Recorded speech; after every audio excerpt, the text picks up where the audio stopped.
way I look at it, and this is how I look at it, I don't know if this is how they look at it, but I see 3 starters we know for sure. And the 4th in Vasquez, we're pretty sure, unless he, collapses somehow in spring training. It seems like he'll be the 4th guy. The 5th guy, at the moment, I don't know that anybody is 100% comfortable, but you have 3 guys that come to the forefront in Kyle Hart, Matt Waldron, and J.P. Sears. 4. We got to count Marco Gonzalez in there, Okay, too. sorry. Yes, you're right, Tony. Marco Gonzalez, who was signed the former Mariner and Pirate. So good. Okay, 4 guys for 1 spot. I'm hoping one of those 4. Yeah. Now, whoever doesn't get it, to me is a, decent choice at long relief, except for the fact you've got Miller, Adam, Morejon, and Estrada as your big 4. And then you've got Morgan, Bradley Rodriguez, Yuki Matsui, and Peralta as your next 4. Right. That's 8. We haven't even got to who's ever left over between Hoeing. Sears. Okay, I didn't say Hoeing yet. Yep. And Jacob, that's 10. Okay, and then, you got Miguel Mendez, who's trying to work his way. We don't know if he'll quite get there this year, but he's certainly keeping an eye on him, and he's on the 40-man. Yep. And that doesn't include the guys that don't start between Kyle Hart, Sears, Waldron, and Marco Gonzalez. Yeah. It's almost too much in a lot of ways. Ooh, kid, don't say those. Don't say that. Don't say it. Don't say those words. I know, because in May you're going to be going, you remember when you said they had too much? It might not even take May. Right, it might have be spring April. training. I know, still. but there's just so many guys there. I just think you have to take a look. I don't want to trade any of those guys. I like them all, but I would like to have an established slugging first baseman if some was available. And, I don't think there's any question that if a move is going to be made, you certainly can pick from your strength and still feel pretty strong. Right. So all of the people who say we don't have any trade bait because our minor league system is well, I think we do have a lot of trade, potential in that regard. Yeah. Because we're so deep in the bullpen. Everybody's looking for relievers. And they're looking, a lot of them at our relievers because they're good.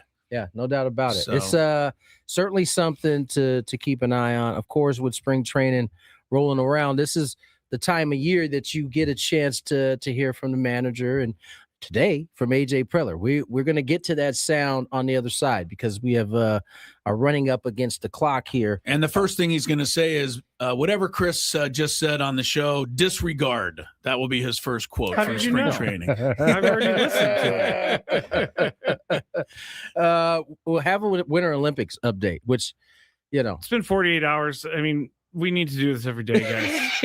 There's a lot going on. I'm just kidding. There is a lot going on, though. You want to just start doing it every hour, Scrabe? I mean, so people never get behind. Yeah. Yeah, we'll have Beto Duran to talk a little Laker basketball. Good. We'll have Kirk Kenny to kind of explain to you. I guess there was some excitement coming out of the Pac-12 last night. The flex game. The flex game. I love it. The flex game in college football. People are out there like, what? Yeah, you're going to find out. Don't worry. We're wondering the same thing. We're going to discuss at some point during the show, but this would be a jam-packed show for you guys today. All right, let's get to break. On the other side, you'll get a chance to hear from AJ Preller, Craig Stammen, and the whole gang here on Gwynn and Chris.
A lot to do.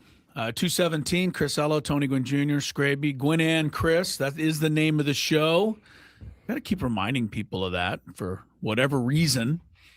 5-1 now, United States over Latvia in the hockey at the Olympics. This game was 1-1 for a while, but U.S. has broken it open here. Earlier, Canada beat the Czechs 5-0. Those are the two teams we're keeping an eye on as the U.S. men's hockey tournament gets underway. Scraby will have more Olympic updates later in the program. Yes. I did see that our friend Chloe Kim came up a little shy of her third straight gold medal. 17-year-old. Chloe Kim's 25. She's a little over the hill for this event. And the 17-year-old kid was able to beat her. But anyway, the Olympics are ongoing there in Italia. We're almost to the NBA All-Star weekend. Sorry, Tony. Do you think you tell yourself that if you lose? Like, I mean, yeah, right. She's 17. Yeah, she I get it. She should be able to beat me. Is that I'm 25. Is that how you self-soothe right there? Yeah, I rolled out of bed today and it's a little tight. Yeah, she didn't have to stretch or nothing. She just went out. Yeah. Well, keep in mind, Chloe Kim had a bad crash like 6 weeks ago and hurt her shoulder pretty bad. Did not really affect her much. No. She lost, I believe, by 1/8 of a point, or one of those crazy scores that the judges come up with. The fix is in, I guess. Yeah. So Judges are anyway, fixing it. sorry about that, Chloe. NBA goes to the All-Star break after games tonight. I'm real quick. I'm so interested to see how this goes because what is the format this year, Tony? It's I don't even know. They change it every year. It's the world. So I think it's U.S. versus the world. U.S. versus the world. Right. So that's the thing.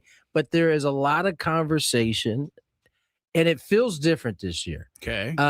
About the format and how they keep changing it in order to try to get a spark.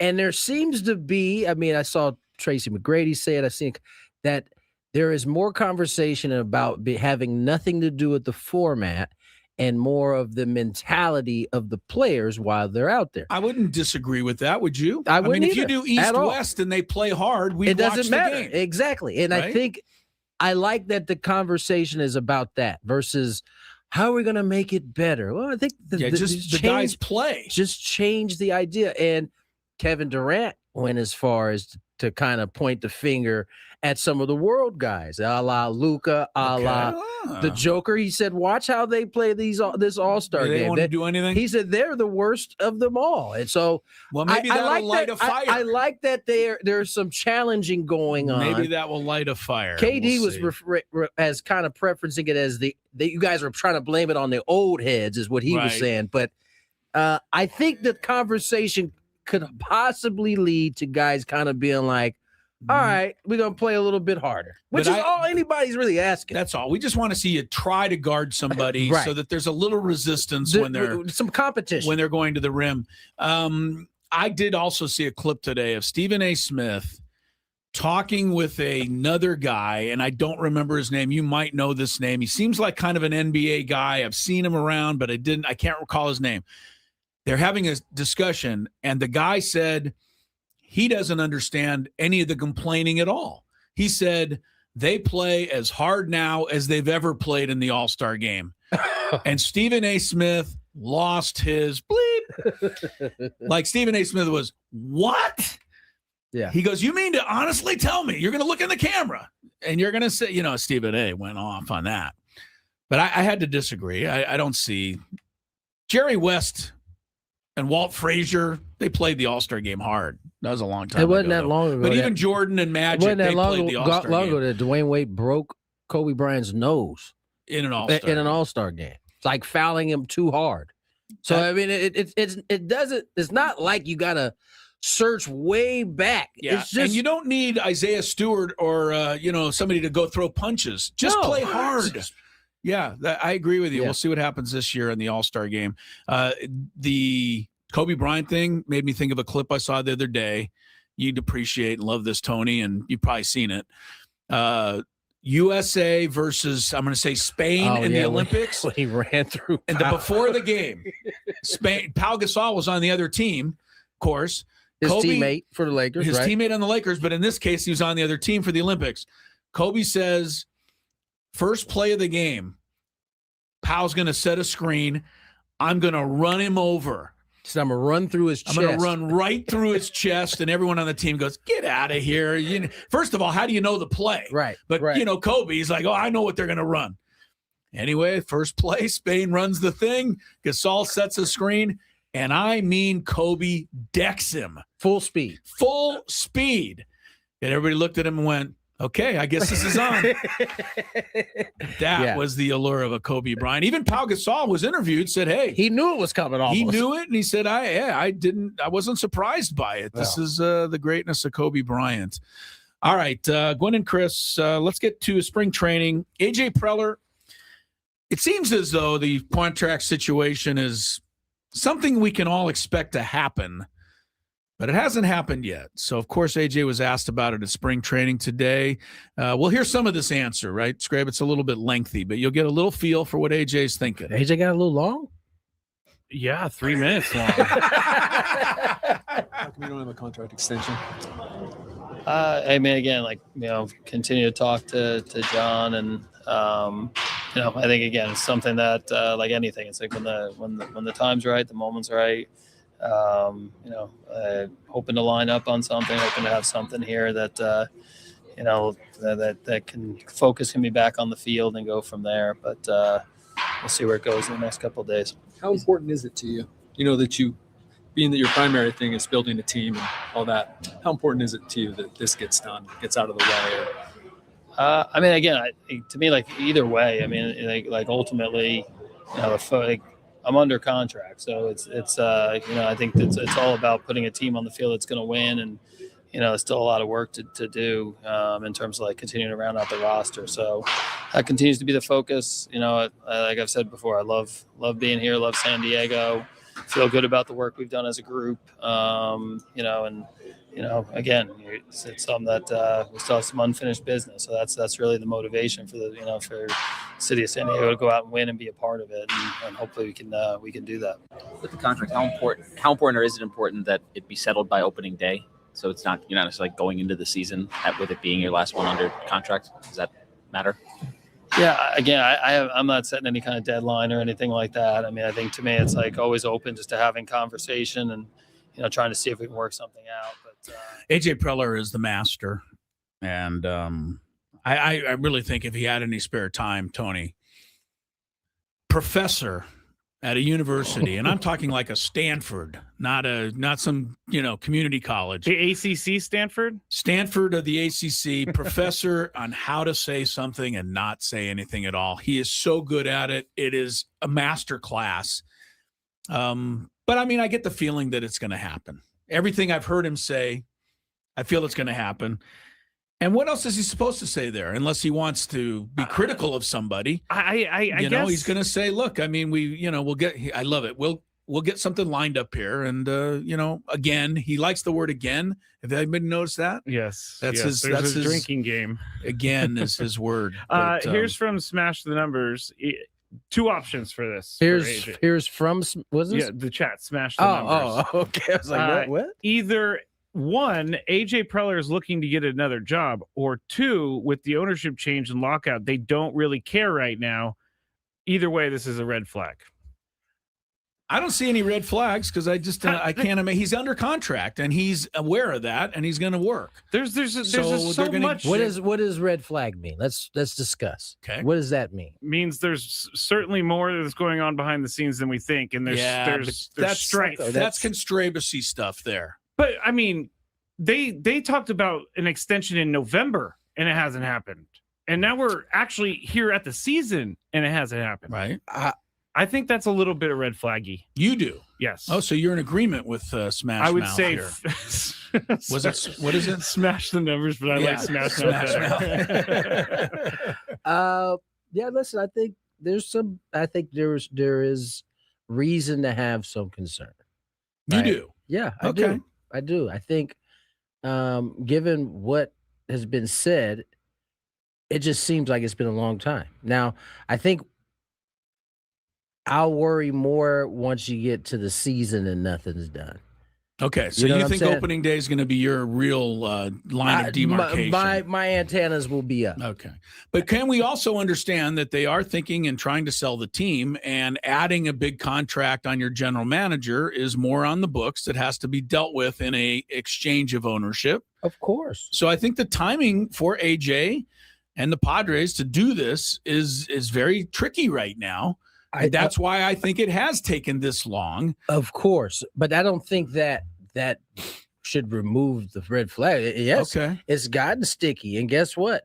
If new ownership comes in, there's no guarantee that they're gonna want to bring. They don't have an attachment. Yeah, well, they do, because we all have I one. mean, They're not stupid. They're not going to come in and immediately. Are you telling me there's never been ownership that came in and put the people in that they wanted to bring in? Yes, really bad ownership.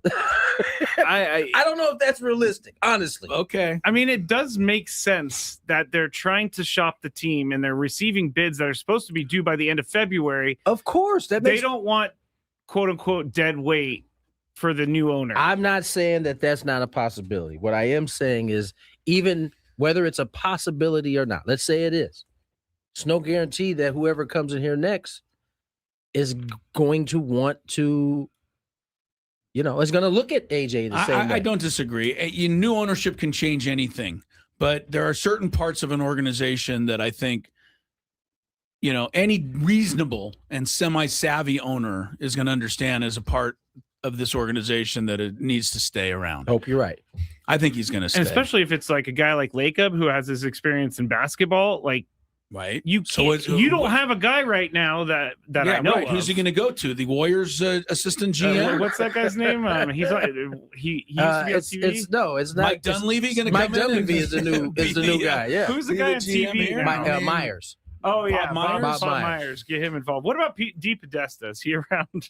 Yes, he's in your division. He's taken, Scraby, and he's busy building a winner over there in Denver. The funny thing, the one last thing, and we got to get to break, but we're talking about it as we all love AJ. I know there are some people out there who are like, "Oh, let me read you." We love to see him be gone. So I want to acknowledge that there are those of you out there. I'm glad you brought this up. But here's from Mark Bob 1 on Twitter. An open letter to new owners coming in. I've been a fan. He's letting the new ownership know. To ship him out, man. I've been a fan since 1970. San Diego have been excited for this team pre-1984 and 85, again in 1997-98. This city, this area rocks its sports teams if you're trying to win. AJ Preller has not gotten us to a World Series yet. Is that how he said it too? Well, it was like half capped and half not. Someone named Shawn Michaels said it's time we part ways and bring in a new GM with new ownership. Let me ask anybody who says that this. Have the Padres ever had a better run in their existence? Answer, not even close. They've been to 2 World Series, but then they checked right out of contention. But what don't you... AJ Preller hasn't gotten them to a World Series. Was that in caps? Why are you slamming your head on the ground? Here, okay, fine. I will read it as he wrote it. AJ Preller has not gotten us a World Series yet. That's how it was written. Has is capitalized, has not is capitalized, and yet is capitalized. World Series was not capitalized. It was, but it wasn't all capitalized. Right, it was just like World Series. Yeah, he wasn't yelling at us there. No, I'm trying to look out for those of you who think that the grass is always greener, and that's why that's why I would much rather be in contention every year and have a shot at it, than throw this away and see where you could go, because it could easily go worse. Gator Padre says, if only AJ had got a hit against the Dodgers in 2024. Yeah. Or anybody for that matter. Yeah. Right? Well, Fernando was hitting until game 3. So we went 24 innings, I hate to say, and I think we had 2 hits. I know we didn't score. So well, AJ wasn't up to bat. So. And they didn't hit much last year in the playoff, right? Against the Cubs. No, both times. Even the game they won, it was a big homer. 2-1, yeah. 3-1. Yeah. So it's been tough sledding in the playoffs for the Padre offense. I remember to listen around 5:30 today. We'll announce the biggest fan. That fan will have a chance to qualify for a night in our Odyssey suite at a future Padres game. The staff will be there, catered by Spiro's Mediterranean Cuisine. Register your name at 973thefans.com/biggest fan in order to potentially have your name called. We continue from the Bill House Studios, where we know how. Gwynn and Chris with Beto Duran and his thoughts maybe on the NBA All-Star Weekend when we return. Gwynn and Chris.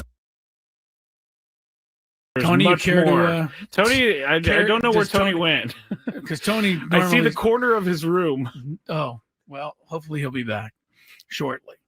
Harbaugh, I'm not sure where he went. I might text him to see if he's okay here in a second. hope he didn't. Yeah. Did you think he fell in the shower or Well, I hope he something? didn't meet with foul play. You think he met with foul play in our commercial break? I don't know. I mean, he is in New York City. So. He's in New York City. It could be, you never know. All right, we'll just go forward. We're just going to go forward without Tony. I'm sure he'll rejoin us when he gets a moment. Everybody stare at that box in the top right corner because it's just the corner of his room. I'm going to look now. I'm kind of intrigued. Oh, someone says maybe he's in the bathroom. I don't know. He's been known to go there, as have all of us, frankly, but him more than most. Over under, Tony just forgot that he was doing the show. That's not nice. Out, so maybe that's what they're thinking. You know what just hit me, Chris? No. What if Tony went out to get like ice or something and he forgot his room key? That is something Very that well he possible. is more than capable of doing. Because he would never be gone this late, this long, with knowing that he was on the show. No kidding, man. We took a commercial break like 5 minutes ago, and he has not returned. I'm going to text him. Like, are you out in the hall trying to get into your room Say, right now? Everything okay? Oh no! This Question is mark. scaring me. No. Did you hear back from Tony yet? No, I'm thinking Something. he locked himself out. He doesn't have his phone because it's in the room, so he's down at the front desk or something. I don't know. I'm sure there's a story in here somewhere. there's when we definitely get him got to back on be the a air. story. Anyway.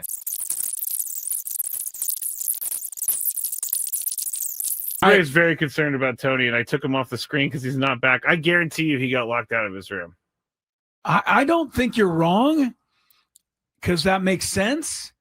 But how far away is the lobby? Of course, the New York hotel, it could be one of those ones where you got to wait a while to get up to the. And he's just sitting in line. I don't know why I find this so funny, but it is. Well, kinda it's funny to if me. it's funny if he comes back with a funny story. Yeah, like It's I locked not myself funny. out. It's not funny if he fell and hit his head somewhere Well, and we don't know where he is. Of course, That's not funny. Of course, that's not funny. He's obviously not with his phone because he hasn't gotten back to us. Has Tony locked himself out before? Not during the show, but I'm sure he has at one point in his life. Of all people, Tony would certainly seem to be one who would do it. Oh, August also says, Clinton said, got to use the key card for the elevator too. So maybe he's just You stuck. can't in even get down? No, you don't need the key card to go down. Okay. You only need those to go up. You should be able to get down to the lobby to say, hey, I locked myself out in New York City. But if we do, can you go to the Padre Hotel and knock on Tony's door? We don't know where he is still. Yeah. Still hasn't come back. And I turned on It's his. been 20 minutes now. I know. Now I'm starting to get a little worried. Yeah. Where'd he go? I What don't know. happened? I don't know. I We would don't call know- the front desk of the hotel, but I have no idea where they're staying. I don't know where they're staying either. And when you sent him a text and said, is everything all right? We have not heard back from him. He is still not back in his room. I bet you he is standing in line in the lobby as we speak. Trying to get his key back. Or a Someone key. said text Jesse or Dave, and It's really not a bad idea. Maybe at the next break, though. Yes. If we get to the next break, we got to text those guys so that they can go make sure he's okay. Because I don't know where he is. It's crazy. Dave Marcus is probably the one to text We'll text Dave. because he's Jesse could be doing anything, but Dave's always there ready to go. You're trying to say Dave has a ho-hum life and he'd just Well, be sitting around he's- waiting for a text, whereas Jesse might be busy. Is that what Well, you're... I mean, Dave's been doing this job for like 30 years. I don't see. think what is the word I'm looking for? Never mind. All right. Well, there's certainly an explanation, but we don't have it yet. Text Scan. I don't know Scan well enough to text him. We're going to text Dave if this gets to the top of the hour, and we still don't have a Tony Gwynn Jr. sighting. All right, do we just go to traffic like it's normal behavior time? I mean, it just seems we got weird. to. We got to move on with the show. Show must go on? Yeah. I don't know. All right, we're going to do the good, the bad, and the really, really weird and ugly next here after traffic. All right, it's with less enthusiasm than usual that we embark on the good, the bad, and the ugly for week 2, Scrape. I'm going to try not to worry too much. I'm going to try not to worry also. I'm not necessarily the worrying type. I'm not either. But, I'm intrigued now at this point. Like it's with this long pass to Devontae Smith. He's back. Helped put him there. Hold on. He's back, everybody. Stop everything. Comes the blitz. I literally, we went to commercial break. I laid on the bed, and then I just fell asleep. He's back. I never even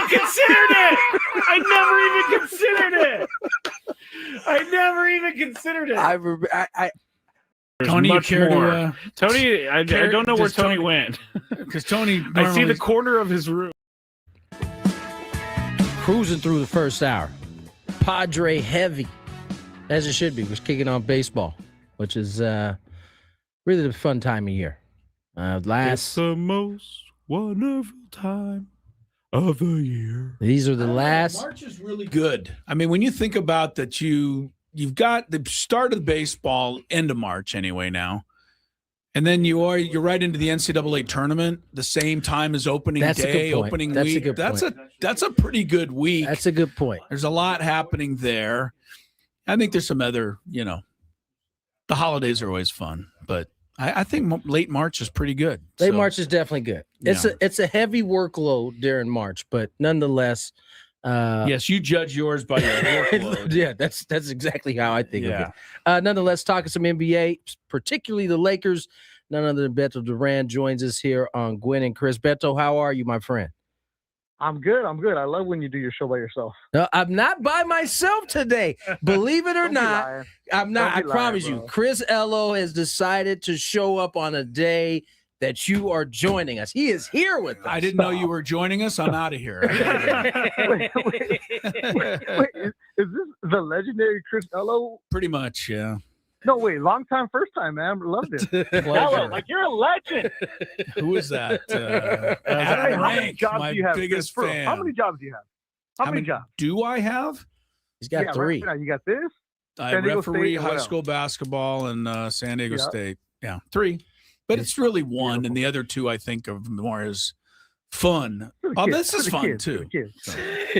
Beto, Lakers keeps me out of the house. Beto, that's the main thing. Good. Lakers in action tonight, taking on the Dallas Mavericks. Lakers kind of been just kind of muddling along here in the season as we get to the All-Star break. How would you assess this ball club here as we get to the end of the first half? Exactly where you were kind of expecting them to be. They're not elite. They're not too bad, but they're in that middle area where you're going to be stuck because teams between the 3 spot and the 7 spot are only usually separated by 2 games lately, and it can change every single night for them. But this is a team that's not healthy. The other night was brutal. I do the pregame show. I do with Michael Thompson. We do an hour and a half, right? And Michael is crazy as could be, but we definitely talked about Clay's surprise party, what Megan did, the plans. That was our pregame show. That's what it was. Well, I asked Tony who the point guard was, the starting point guard, Kobe. Bro. And Tony'd never heard of him before. I mean, like if Tony's never heard of him, he drafted first round a couple years ago, but he's been in the G League lighting it up, and they're injured. Austin Reeves is not going to play second nights of back-to-back, and you shouldn't, because right now in the NBA, if you get any kind of calf issue, everybody is scared about what it could potentially be an Achilles, like we saw with Halliburton. So there's no there. LeBron is 41. He's not going to play second nights of back-to-back, and you should not be counting on him for that. Luka has a hamstring. You're not going to worry about that. You're not going to force him to do that. Right. And then DeAndre Ayton, well, yeah, if he plays, if he doesn't play, it doesn't really matter with him right now. And then, Marcus Smart tweaked his ankle the night before. So they were banged up. They're a team that right now, Tone, as they're going to the All-Star break, they cannot wait for this weekend just to get healthy. And then they don't play again until next Friday. So they're really going to have some time to heal. But it's a team that is up and down, but you really can't get too mad at them. But then you can't get too upset with them because Luka, LeBron, and AR have only played together like 10 games. So it's hard to assess them. And I'm not making excuses for them, but it really is right now because you're dealing, like you said, Chris, who are these guys that are on the floor right now? You have no idea. Beto, the criticism of the Lakers is loud. And I mean, other than I guess they're a polarizing team. Let's put it that way.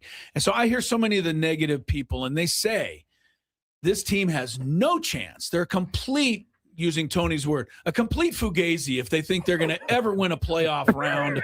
They can't guard anybody. Defensively, they're terrible. This, that, and the other. All right, I don't know how true it all is. No, Luka's too slow. LeBron's too old. The whole thing. What do the Lakers say when they hear this stuff? Because they've got to hear some of that coming out. What does the team think of this? The team is always going to be, here's the line, and it's, I know it sounds like an excuse, but it's true. It's like, well, judge us when we're healthy, and then you can figure things out because the guys playing for you are not going to be there. But are they as good as their record indicates? No. Can they blow anybody out? Yeah. Can they get blown out? Yeah. Most of their losses this season have been double digits. That's why it's frustrating to try to figure out who they are. Like Luke Kennard was a pickup. He's a shooter who doesn't shoot that much. He's like a lethal three-point shooter who only puts about 3 a game. Like if anybody plays Prize Picks, Luke Kennard is frustrated because there's some games he can get you 5, and other games he doesn't even shoot at all. He's not going to play defense for you. This is a team that if you're in the playoffs and if they're healthy, they can make some noise. Are they a team that's going to be in the Western Conference Finals? No. You should not be betting on that. Even the most hardcore purple and gold glasses wearing Laker fan, if he's saying that, they're still delusional, right? Like you got to know, there's not. It's a team that can win the first round. They can maybe get there, but it's hard to figure out. And then LeBron James is 41. I know he's trying to defy Father Time, but at the end of the day, he's still 41, and teams know how to scheme for him. And one of the biggest problems with this is I'm not one to criticize coaches too much, but JJ Redick is still learning how to coach at the NBA level. It's one thing to play. It's another thing to know how to actually coach and work a locker room because he throws guys under the bus a lot. And then you got to figure out okay, we got to take things back. It's not that the guys are soft or they're taking it personal, but you got to know how to finagle that where stop pointing the fingers all the time, take some accountability. And this is great. When you look at the coaching staff in the front row, you see him, you see Nate McMillan, you see Scotty Brooks, old guys, right? But look behind them, all the youngsters are doing the work, and those are the ones that the players are really looking at. There's a guy who always stands up behind JJ, Greg St. Jean, who's 38 years old right there. That dude is going to be a future NBA head coach, and I kind of wish he was doing more than some of the old guys. Yeah.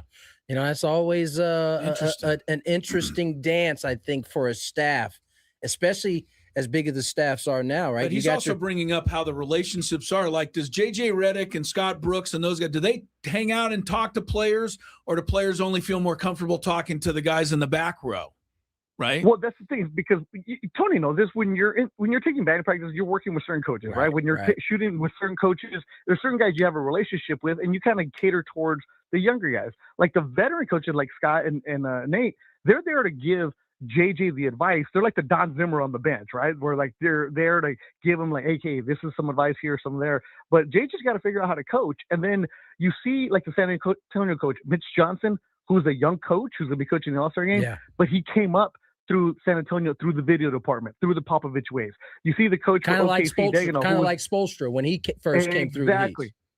Exactly. Like Degano, who's the OKC coach, was coaching in the G League. So these guys have been head coaches in coaching, where JJ, a couple years ago, was still playing. So that's one of the issues with the Lakers, and they don't play defense, and they don't have an advanced scouting department.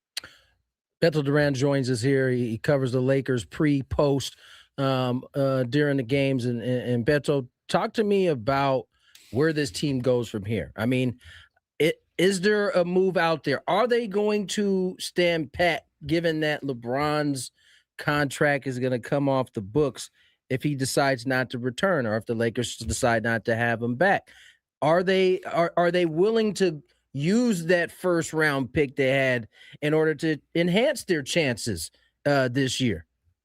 Well, you're a guy, Tone, that you love your Lakers, and it's always like, what are we gonna do here? And this is a year where, like, I'm planning my vacation in May. See if I could somehow find a way to work the FIFA World Cup, because I'm not planning anything in June, bro.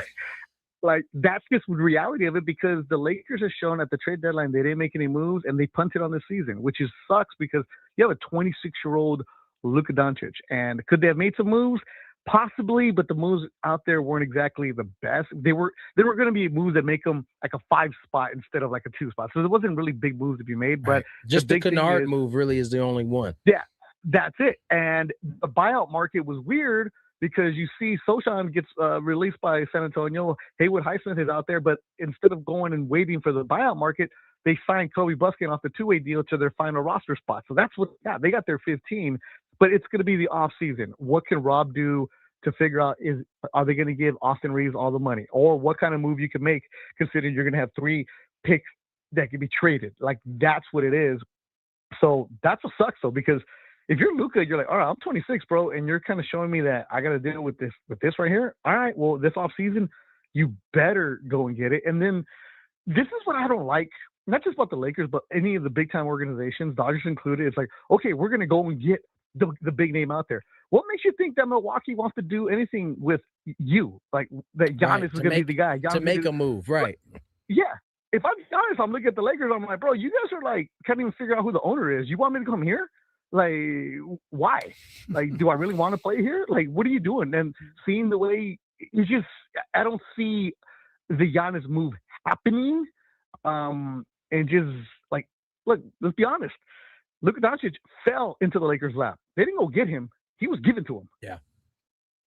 Beto Duran is with us. I think you tell a lot of these guys that we got a really cool pregame host, and you'll get to know him and hang out with him. His name's Beto Duran. No, you don't think that'll bring Giannis here?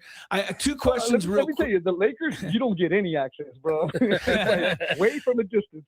LeBron James, just quickly, like, what is going to happen with LeBron James at the end of this year? Is it time to fade? Do they just have to wait for him to decide? And how is that going to affect their future? Number 1. Number 2, I don't mean this mean, because I love Luka Doncic. Watching this guy is a joy.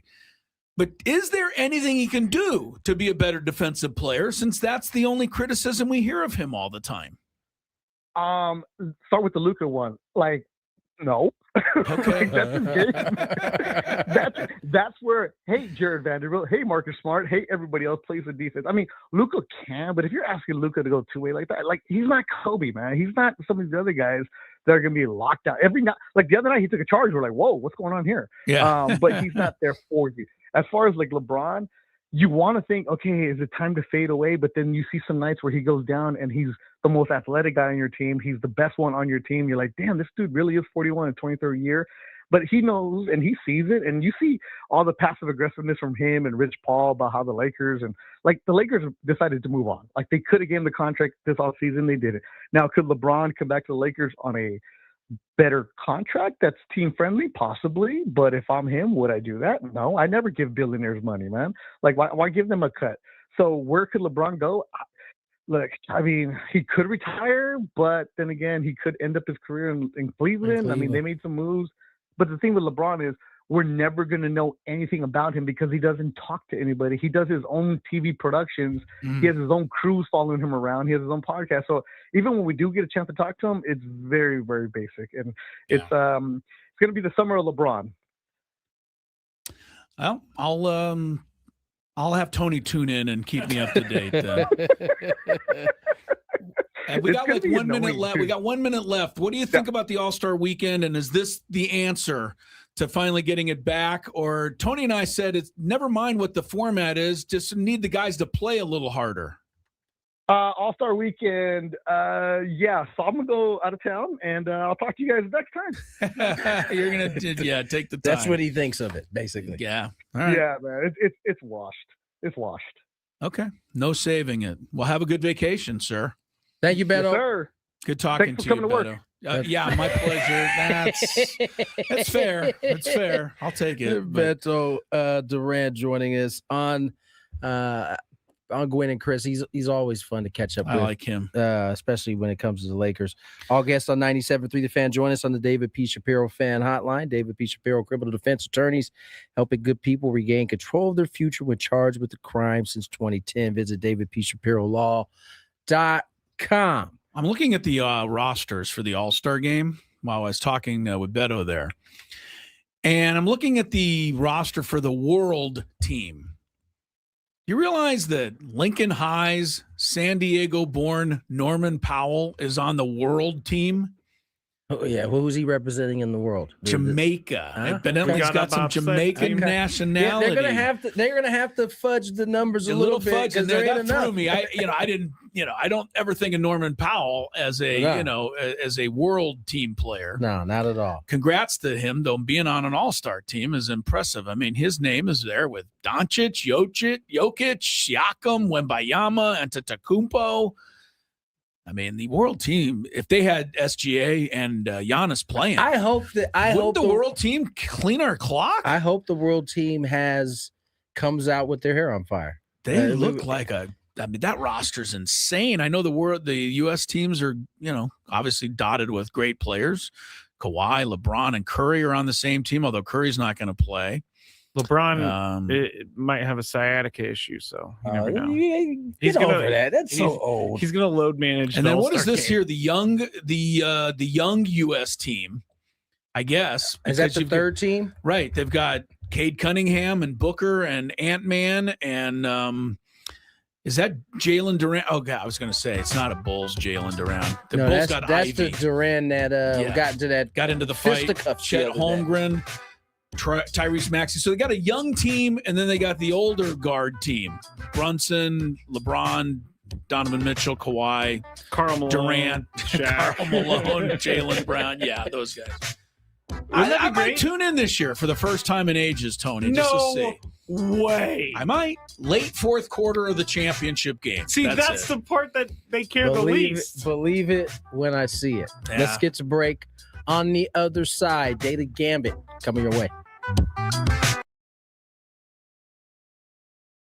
Thank you for listening to 97.3 The Fan. Be back shortly. I would be back shortly if the thing will click. See, I'm clicking. I have no idea what's happening. It's not playing any commercials right now. Well, this is just great, everybody. Let me see if I could try to start another one. All right. Well, this is awesome. On the air right now with no help, and there are no commercials to be played. Actually, you know what I'm going to do, everybody? You're getting a real live thing right here. This is real live Matt Scraby. I'm going to have to restart Wide Orbit real quick. So goodbye, Wide Orbit. It's not even closing. I'm going to text Adam, and I'm going to say, Adam, I tried to go to break, and the commercials did not play, and the program won't shut down. Oh, you know what I'm going to do? I'm going to have to do some Control-Alt-Delete over here. Control-Alt-Delete. Okay, I got it. Task Manager. It's not coming up. There it goes. Task Manager came up, everybody. I have no idea. I'm way too generous with my stroke giving. Never mind. Are you really? Never mind. Wait. I did not mean for that to happen. I did not. That sounds like a promo to me. Scraby's giving out strokes. I can't wait to hear that one. I'm gonna laugh for a while on that one. Nate says, Scravy, maybe you should date her. You might be a generous stroke giver, but I don't think she really wants to leave her boyfriend for that. All right, that was good. In full disclosure, I'm reading this. Tony can't gather himself right now. That was a good one, Chris. That was a really good one. So I saw this at 7-Eleven, and I had to get it. It's called the One Chip Challenge. It was sitting there in the aisle, and I thought, why not? Because I am into spicy stuff. But this thing looks pretty hot. I'm not going to lie. It says a Reaper pepper and a Scorpion pepper. It's also in the shape of a coffin, which doesn't make me very happy about that. It doesn't make me feel good. Oh, extreme heat, it says. I'm going to try a little bit first, just so I don't die, I guess. That's the thing I'm saying. This looks... I don't even know if I should be eating this. It looks like it has mold or something, but let's see how hot it is. Let's go. There's a little bit of spice there. It's going. Oh man, this is hot. Not that bad though. I still have this side to go. It is getting hot. I'm not gonna lie. My mouth is like getting crazy. Now it's kicking in.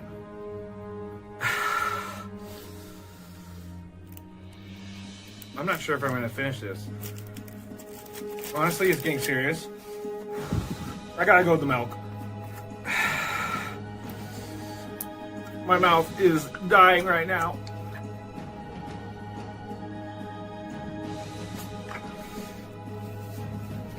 Yeah, this is not fun, guys.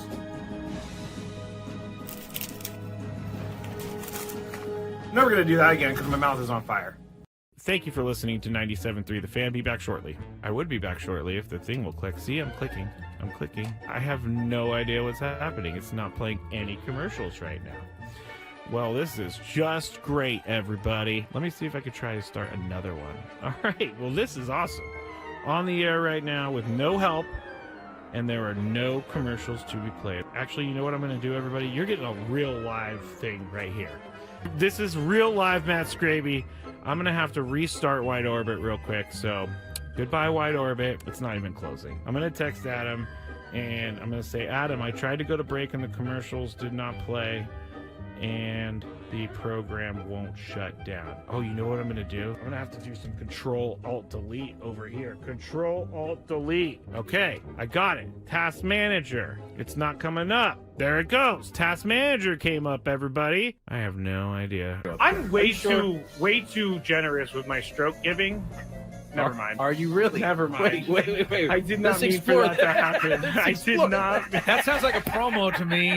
Scraby's giving out strokes.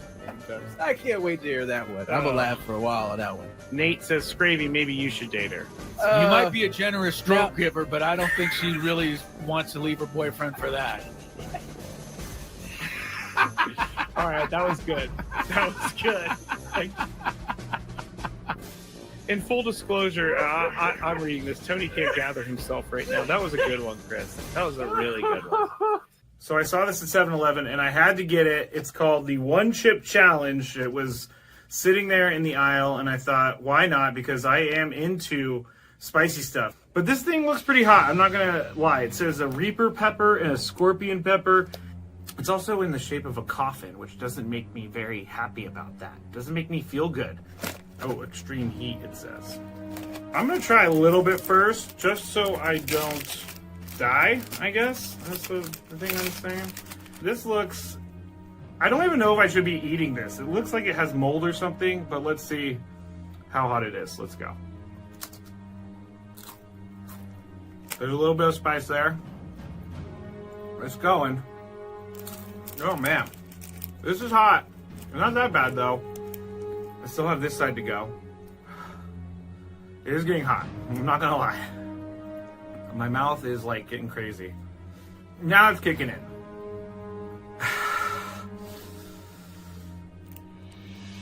I'm not sure if I'm gonna finish this. Honestly, it's getting serious. I gotta go with the milk.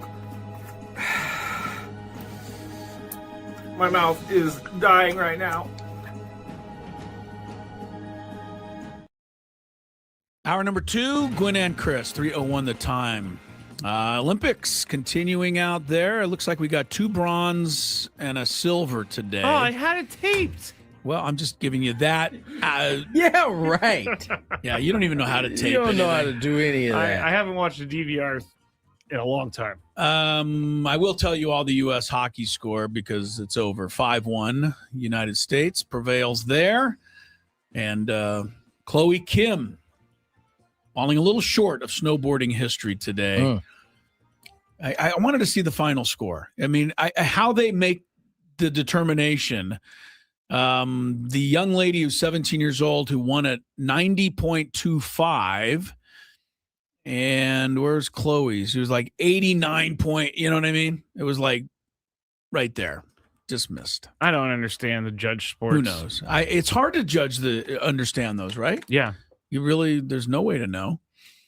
I mean, They need a judges. Everybody else has a podcast. Judges need to get together, put a podcast. Start explaining how they do they it. can explain how they do it. Then we can all be know-it-alls in that Could too. you imagine this watching the Super Bowl? There's no scoreboard at the end of the game. They just get together and hold up a sign. Seattle. That would be wild. They outplayed them. We're going with Seattle.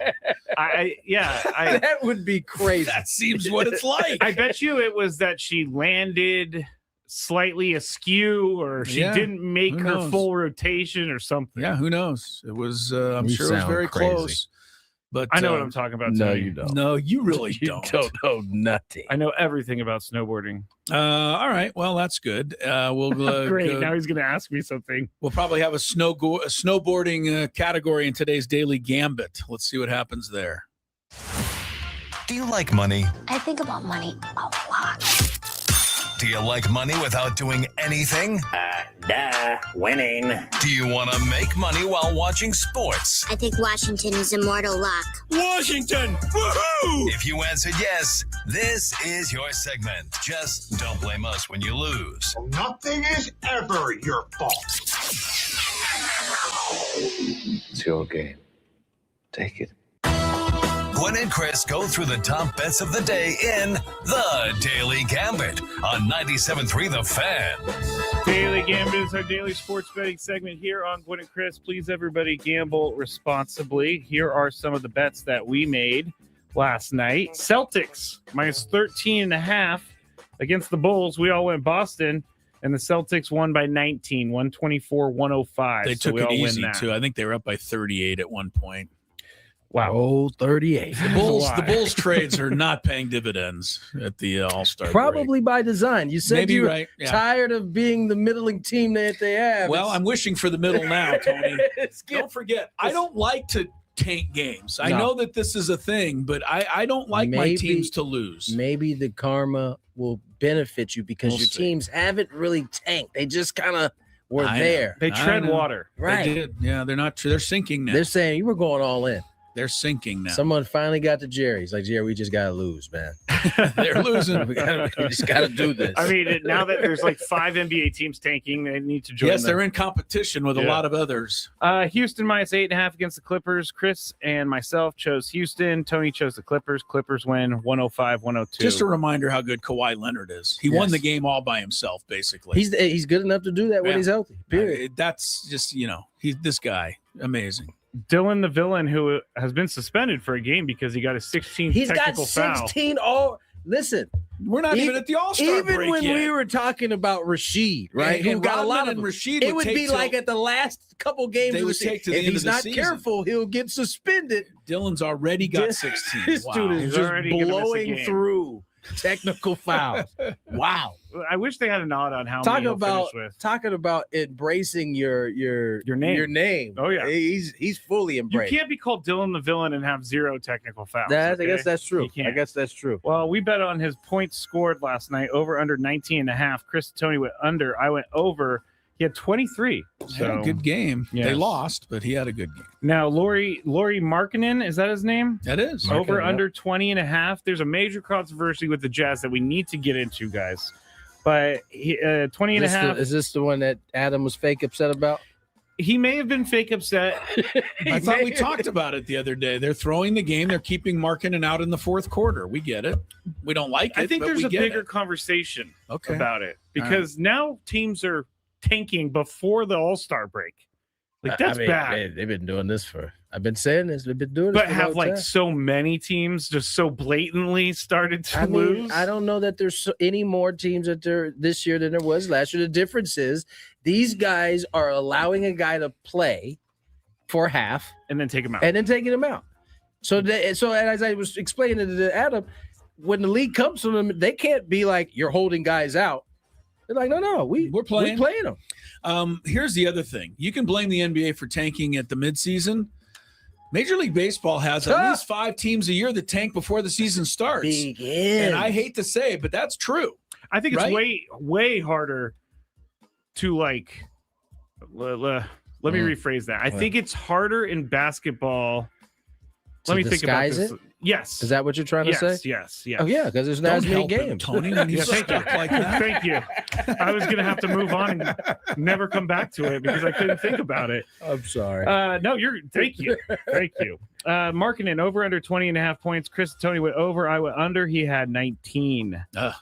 USD minus 2.5 against Portland. We all went Portland. USD Had no faith in those Toreros last 13-point night. win. Good win for them. 71-58. Good for them. Also, Cal at Syracuse. Syracuse minus 6.5 on the spread.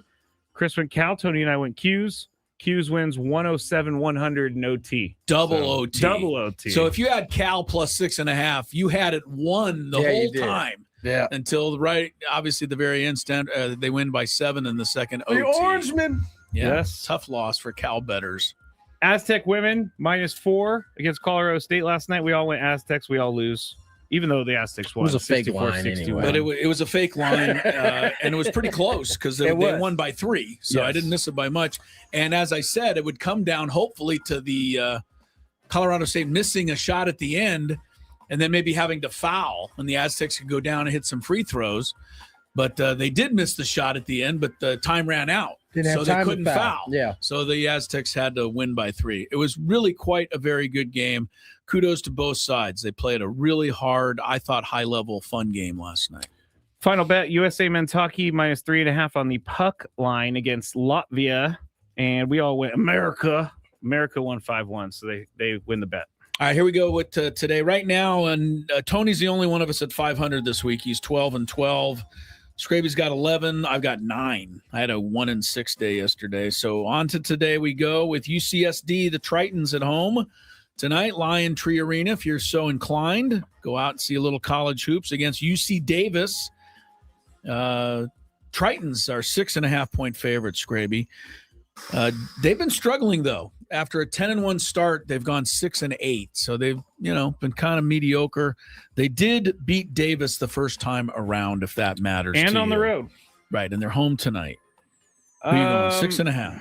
I think it's going to be a close game. You're I'll going go with Davis. UC Davis, the Aggies. I'm going to go with the Aggies as well. I think it'll be close. Tony, you going to go Tritons here or stay with us? I'm going Tritons. All right. UC, there's a lot of letters in this game.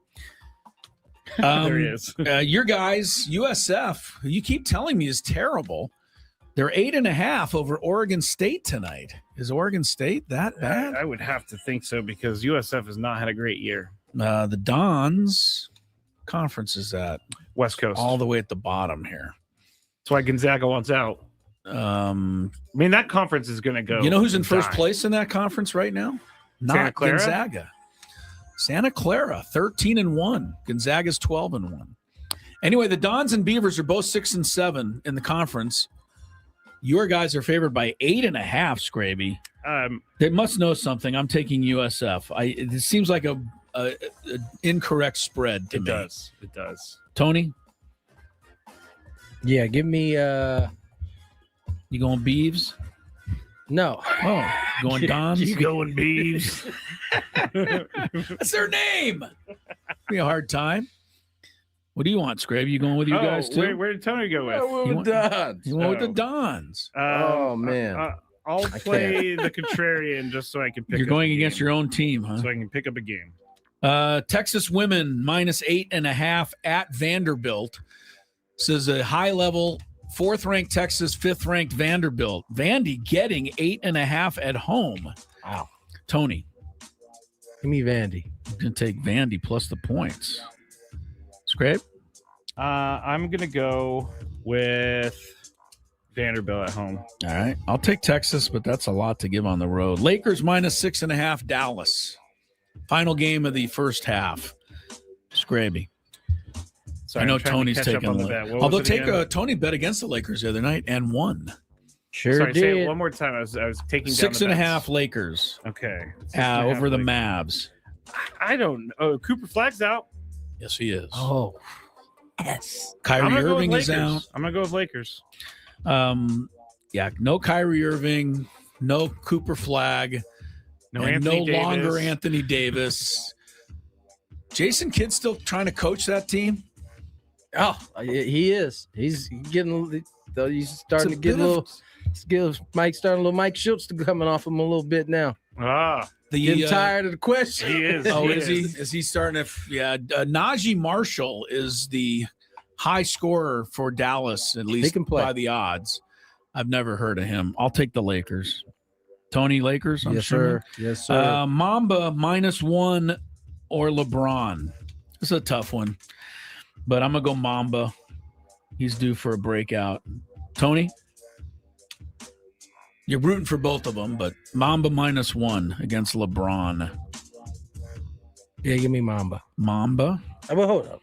Wait a minute. Give me Austin Reeves. You're not calling him Mamba. He don't get a can. Well, he's the hillbilly Mamba. You gotta add the hillbilly part. Does he like but I the can't call him Mamba? hillbilly. Somebody got to get mad. That's okay. Well, let's just call him Austin then. Do we know if he Reeves. likes the hillbilly nickname? I don't know if he likes. You know it what's or not. funny is Tony caught me there on the Mamba, and I agree with him. I actually crossed out the word Mamba as if that matters. Like, I'm not using it. Don't worry, Tony. I crossed it out. I'll go LeBron. LeBron. Tony, are you went with Reeves? Yes. Yes. All right. Demi Abja. Anybody know even though that is? Portland Trail Blazers. Yeah. Guy averages 25 points a game. He's in the All-Stars. Never heard of him. He's in there tonight against Utah, 22.5. Sounds like Tony's pick. Going over under 22.5 for Denny. Who are they playing again? The At Jazz. Utah. Oh, yeah. Yeah, Book it. over. Book it. Book it. Scraby. Yeah, the Jazz are going to actively try to help him score. So I'm going to get over. I'll also go over. Tomorrow, USA women hockey -6.5 against Italy. Scraby. This is a hockey game.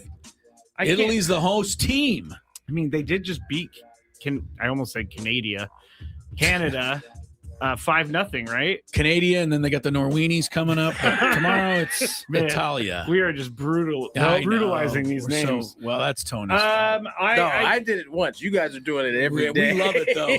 We love it. We're all over it. I can't. You can't give that many? No, I can't give that All right, many. you don't have to. That's why they put the odds out. But the there. women, the disparity between Sometimes skill, women. I mean, the women's team outshot whoever they played. That did like 62-10. but they just didn't. But they shoot. won. They didn't score that many goals. I will take USA. That's a lot, though. 6.5. Tony. USA. Okay. Katrina wants to know about Finnmark. Yeah, another country that Tony invented yesterday. Finnmark and Hungary. Our geography expert over there. Yes. All right, that's it for the Gambit. I don't know if you want to stretch here to Scrab. You make the call. You're producer. Come on. Let's stretch it. Stretch it. I want to. All right, I'll take a minute. I want to thank the folks at the Spiros gang came to the women's game last night. Oh, wow. And it was really fun, man. April was there and Sharon. Everybody was from Spiros. Michael, the son of Spiro. They hadn't seen a women's game. I kind of invited Sharon because we have two players from Greece on the team. And I wanted them to meet the Spiros people and maybe start a bit of a, relation. And it was fun. After the game, they went down. And the one girl from Greece ended up being the star of the game. She had just one of those games that you would appreciate, Tony. 4 points, but 7 rebounds, a bunch of block shots, steals, tap outs. Really, it was the hero of the game despite scoring 4 points. So she met all the Spiros people. Now they're inviting her to come in and cook and work in the restaurant because she loves anyway, it was a fun to see that kind of interaction going on. And the folks at Spiros they've been great to us. And now I'm trying to kind of hook them up with the women's basketball. And it's a win-win for everybody right there. Good. Yeah. And the women won last night. UNLV lost a surprise. So they are 2 games up now with 6 to play. Looking good for them to win that conference regular season title. I got to follow up on something, Chris, about the Aztec women's team. Did you ever get into more trouble for asking the players to trash the UNLV coach when they came? That's right. I forgot about that. I did. I asked the players that were in studio, to trash this gal. And I'll be honest with you, they're coming here next Wednesday. If nobody believes me, come watch this gal coach. I've seen her in action. You will know what she's I mean. wild. She's crazy out there. The players handled it perfectly. They didn't take the bait. They were the best. This is how you know they're well coached. Right. The moment he brought put it his up. thoughts into a question phrase. Yeah. I mean, almost at the same exact time, they looked at Ben. Yeah. Like, no. And then he's like, no. And Ben's no, like, no, no. no. Ben is the PR Like, guy. Do not answer that question. All right. I just want to say, you guys are right in everything that happened, and maybe I shouldn't have gone there.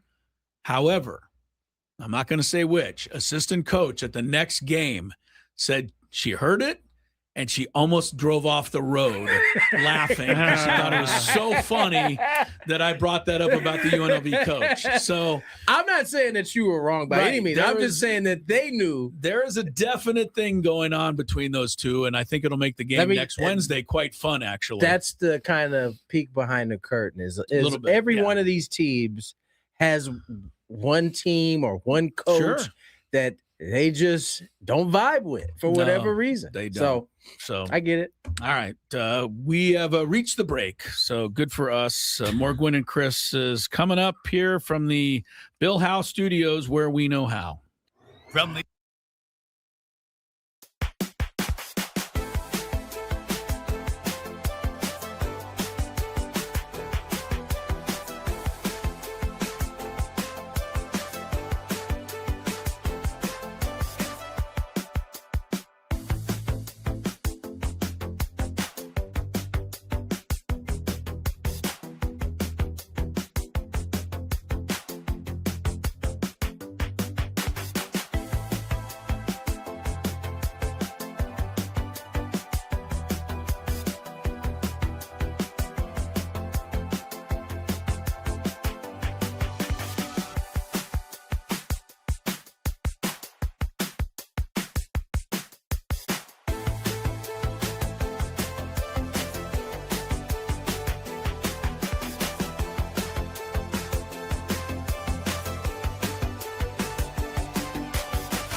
some Luis Arise audio here in a sec. Saw that Shams was reporting that NBA expansion. I think we might have did this Big Five or one of the days, but NBA expansion is seemingly coming down the pipeline. Yeah, we did do it in the Big Five. And the two cities that were named were both West Coast cities. It was Seattle and Vegas. Mm-hmm. And so it was kind of interesting because it's like, well, how are you going to fit that in? It's going to be uneven. One of the West teams will move out of the West into the East. To me, it's the easy one is Oak City. I was thinking New Orleans. Oh, they're in the West, yeah. You know, I would think you'd slide that one to the East Coast. I think you should move New Orleans and Oklahoma City and bring Atlanta back where they belong in the West, like they used to be in baseball and football. Right. That was. I mean, that was always the a most bit- ridiculous one of all time. Yeah. So That's the move for. Oh, speaking of which, and hopefully, if all of us can wrap our minds around reading the article for tomorrow. Yeah. Great article by Evan Drellick, kind of explaining what it would look like if indeed a salary cap was implemented, how it would affect baseball as we know it. It's a really, really good article, but it kind of takes some nerding out. So all three of us are going to try. Can you give us a little preview? Does he think it'd be good or bad? I don't want to or give not- you a preview not because gonna he tell doesn't. us? He Okay. doesn't necessarily say it's good or bad. He just kind of presents to you all of the things that we've become accustomed to and things that would So have those to things would change. have to go away. Some of those things would have to go away. Some of them would just look different. But it's a really good article, and we'll get into it tomorrow for Friday. Why don't show. we just, let's table a rise because you sent something yesterday or this morning that I really liked. It was last night. And it was somebody talking about the NFL? The quote, socialist world of the NFL. And I say quote because I don't want to get into all of that malarkey. It was But it was interesting. Yeah. The guy said, do our economy however you want to do it. But the NFL's economy has worked in the world where everybody shares our everything. most favorite, the best sport, most popular sport is a socialist republic because, the worst team in the NFL gets as much TV money as the best team. Right. And they get a chance to rebuild themselves first. Right. And So they all look out for the little guy in football. And whereas the in irony- baseball Right. is the opposite, where it's capitalism and get as much as you can Right. and don't care about the guy you step on to get on top. The it was an interesting way of, the bringing it irony up, of that is that it's the NFL that is leading the way. Right. The nicest the league NFL in- is the most yeah. money-hungry sports organization in the world, but the most capitalistic group maybe in the history of their America. ecosystem works But best. their though. ecosystem is socialist. which is crazy. It is. And I never thought about it like that, but he made some sense. Made some really good points. I don't want to play the whole video. Yeah, It was because a little it gets- lengthy. it I think I gets gave you the political highlights. and Very. Yeah, I gave you the highlights, but that's it is something to think about it. And do you like football better than baseball? and Seth? that's how- most people would say they like football better. They do. They would. So Let's get to break. Kirk Kenny on the other side. Talk a little bit about this Pac-12 schedule that surfaced yesterday that had everybody in a tizzy. the flex game, Flex whatever game. that means. You're going to learn more about it here. Kirk Kenny will explain it all. More on Gwynn and Chris. From the first pitch of the I actually got in trouble once when I worked at the bank for looking up a celebrity, and it was totally wrong on my part. Totally wrong. Looking up their account number. Just I searched her name in the account system, and What is wrong with you? I was like 19. You'd I be thought better it off. was You would be cool. better. You'd be better off admitting that you wear your underwear inside out. Frankly,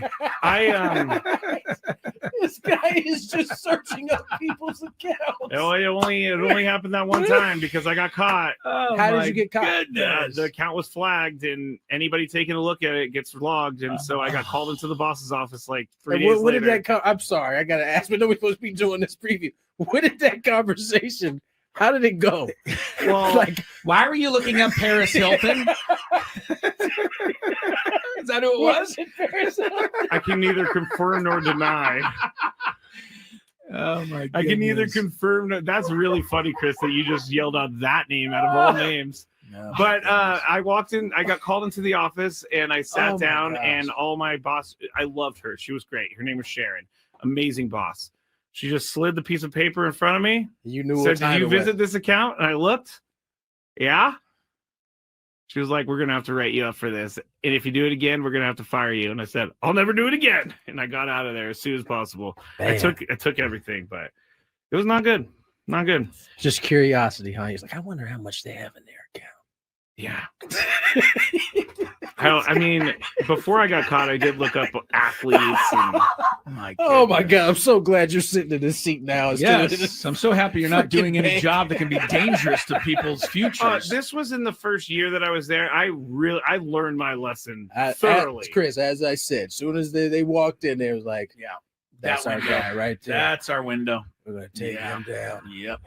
Just lucky I didn't get caught for like.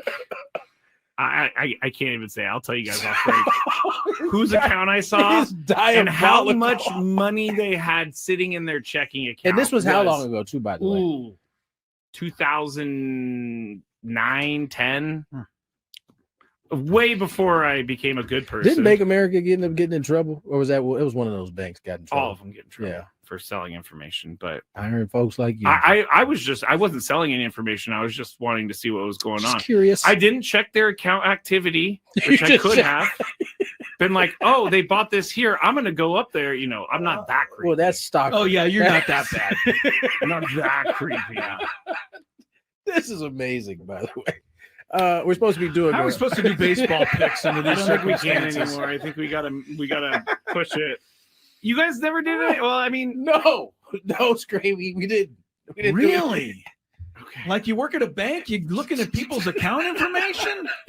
That's unbelievable. It only happened for a little bit, and then I got in Only trouble. for a little bit. I can't stop laughing at this because it is quite hilarious, Scrappy. But you were saying that I may have gotten robbed or whatever. I actually did get robbed when I worked in San Francisco, and they're called quick change artists. how long did you work in the banking industry? 8 years. I was a teller supervisor when I finished. I was also the merchant teller, which took in around $150,000 in cash a day. Guess what? Always balanced at the end of the day. Yeah, I bet. But there was a guy who walked in. He had about $5,000 in hundreds, and he handed it to me. He said, "Can I get 50s for these?" And I said, it's pretty annoying that he wants $5,000 in hundreds. in hundreds, and he wanted $5,000 in 50s. He just wanted 50s instead of hundreds. So I had to go get it from the vault. I come back. I'm starting to count it out, and then he's like starting to ask me questions as I'm counting it He's out. trying to And then what did I tell you, Chris? This is what I'm talking Hey, about. That window right there. Hey, this guy was so good that no one saw it coming. But so when I started getting mad at him because I counted out the 50s, he goes, "What are you doing?" I asked for 20s. And I'm like, what? He tried You to did not play ask you. for 20s. You asked for 50s, bro. I had to go to the vault to get those 50s. And as I was getting all mad and talking to my boss, he took the cash off the counter and put it into this folder that he had on the thing that. The original 5,000 in hundreds. Yeah, well, he kept going like that. And then I was so mad, I just grabbed it and I threw it in my drawer. And then he was like, "You know what? I'm out of here." And he walked out. And How then at much the end did of the he get from day, you? $3,000. He got an extra 3 on you. $3,000. Yeah, he got $3,000. See, the thing about criminals like that, they can sniff out a mark really I'm easy. not a mark. You are 1,000%. I a was mark. actually the bank's dog. They got you for 3 extra. And that's the only time in my 8 years that I ever had anything happen like that. I'm sure there are people who've been there 8 years and never had 0 taken. Scrape, I got a 20 here. Can I get 5 5s, please?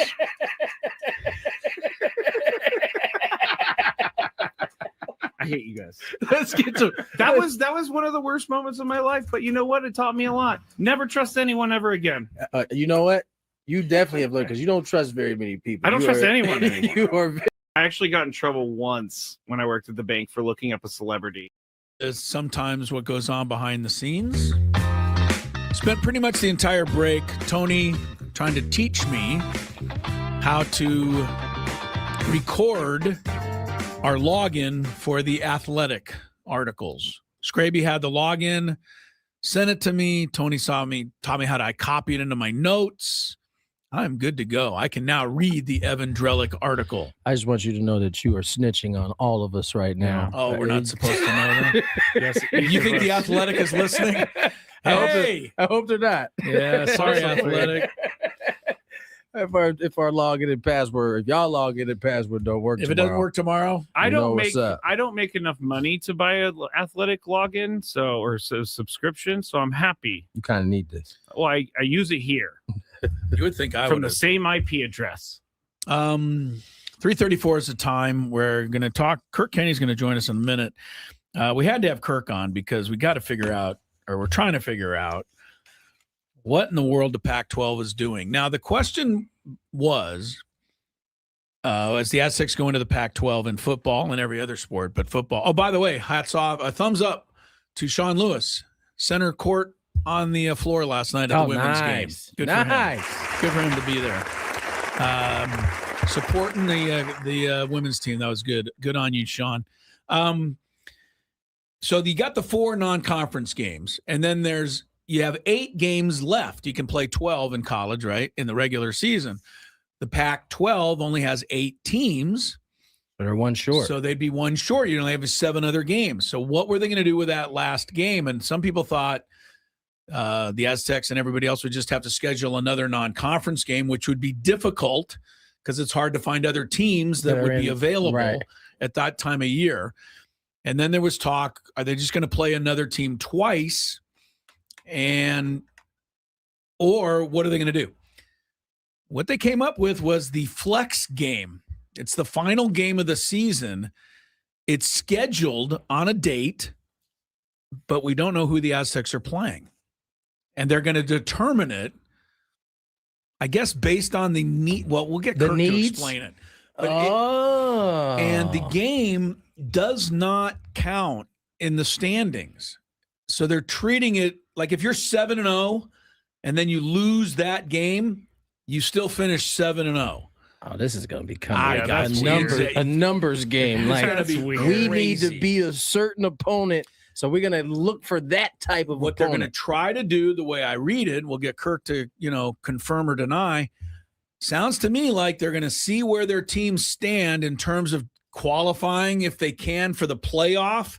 Who needs to beat who needs to match up with who? Because it's in their best interest to have somebody into a bowl game, but also to get into the playoff. Right. So if I don't know, well, that's what I meant was the playoff first. I mean, obviously, if that's so, you're going to maybe put the best 2 teams against each other in that game. Then they'll play the championship. It's crazy. But the idea is to try to do something beneficial for the conference by waiting to determine who the opponents are. How many teans do they have right now? They have 8 Okay, in so football. They have 9 with Gonzaga in basketball. I was going to say, is this something because they needed an even number of teams, but they have 8, so they're good in football? Yeah, no, they need the extra game, though, because there's that 12th game. So they've decided to do this. That's calling it a flex game. I believe the Aztecs are tentatively scheduled to play Fresno State as of now, which would be their second game of the year. November 28th. Right, and we shouldn't call them Fresno State. They're the team up north. Team up north, and if you go on the Aztec website, I congratulate Jamie McConaughey and all the gang. Did they get that done? They call them TTUN. Wow. Yes, they do. That they do not. is fantastic. They call them TTUN, and good for those guys to stick with Sean Lewis on that one. It'll be even funnier when they call them that to their face. TTUN. Do you think they'd ever, they would ever put it up on the scoreboard when they came down here? That would be ultimate disrespect. Put it up on the scoreboard. I mean, it's not as. Never mind. I like it. Never mind. I like it because I think it's all in fun. I really do. Fresno State may take it the wrong way, but that's too bad. Which might be a good thing. Yeah. All right, let's check traffic, and then we'll get Kirk in here. From the 855 Get Ross Traffic Center. Injured? Demand justice. Demand Jurowitz. 855GetRoss.com. Here's Kelly Danick. This traffic report supports a Fentanyl-Free America, brought to you by the San Diego DEA. Stalled car has been taken out of middle lanes on southbound 805 for Claremont Mesa Boulevard. Still seeing some residual slowing there. Also westbound 8 before El Cajon Boulevard. There's a collision involving Couple cars, it's over to the right shoulder. Find a stall on the College Boulevard off-ramp, eastbound 78, and got a vehicle over the side, northbound 15, just before Old Highway 395. It's over to the right shoulder. Families laughing, parents cheering, futures filled with hope. The American dream is possible when our country is fentanyl-free. Protect communities, prevent fentanyl overdoses, and support those impacted. Learn how to protect your loved ones from fentanyl at dea.gov/fentanyl-free. And Kelly Danik with Gwynn and Chris, San Diego's #1 sports station, 97.3 The Fan. Lead story in the San Diego Union Tribune today on the sports page was written by our friend Kirk Kenny. He joins us here on Gwynn and Chris. I always kind of just go right into the first question, and I always forget to say, hi, Kirk, how are you? So good afternoon, gentlemen. This time Hello, Kirk. I'm going to welcome you to the proceedings. How was your Chick-fil-A today? Very good. I had a little cup of chicken noodle soup, chicken sandwich, and some ice tea. Does it ever surprise you in any way, or is it just like it's the same thing you order every time, right? I change it up a little bit. Once in a while, I might be somewhere where I get like a free slice of pizza, so I'll change to some chicken strips. The big news is I went into the CFA transfer portal last week. I'm going to be switching my home base to another Chick-fil-A in San Diego, so I'm in the process of picking which one. That's news. That's right shocking. there. Is that Chick-fil-A going to be able to stay in business? I was going to say, has your agent informed the old Chick-fil-A as to what your intentions are here? Yeah, it was on social media, so it's been widespread out there. And my next thing will be picking where I'm going to make some official visits around town before I make a selection on where I want to end up. But whichever that'll be one unfolding in the next few weeks. Whichever one, Kirk, gets you a commercial on TV. Because I'm yes, still holding it's time out hope for you to get one. It really, truly is. For those who are wondering what this is all about, Kirk Kenny has eaten at Chick-fil-A 37 years now? No. It seems like it's a long time, though. How many days? 4,000, is it? No. Today was day 1,400. 1501. 1501. He said, no, today I was know. 1601. Yeah, that's 1,601 days, every day, obviously, but Sunday they're not open. All right, Kirk, let's get to the Aztecs football schedule, which you wrote about today in the paper, at the top story there at the banner headline. And, you got, it looks like, I'm not sure, right? Do they have TTUN twice, or do they only have them once and kind of twice? Try to explain November 28th to us and what the Pac-12 is trying to do here. All right. I'll backtrack a little bit. Since there's only 8 football playing schools, that means there's only 7 games to play, but they have 8 games to fill out the schedule. So they've been looking at various ways. One thing they considered was, do we just ask the schools to play a 5th non-conference game? The problem with that is it's difficult at this late date coming up with non-conference opponents. So they looked at several different scenarios. What they decided on was to play what they're calling a flex game. And they've already kind of tentatively assigned who you'll play for San Diego State. That would be a second game at what I still say Fresno State, but they only will say the team up north. Yeah, right. In fact, I've been told that for last year's game on the trophy, the old oil can, that it does not even have the F word. It just says the team up north. So I need to get a picture of that. The F word.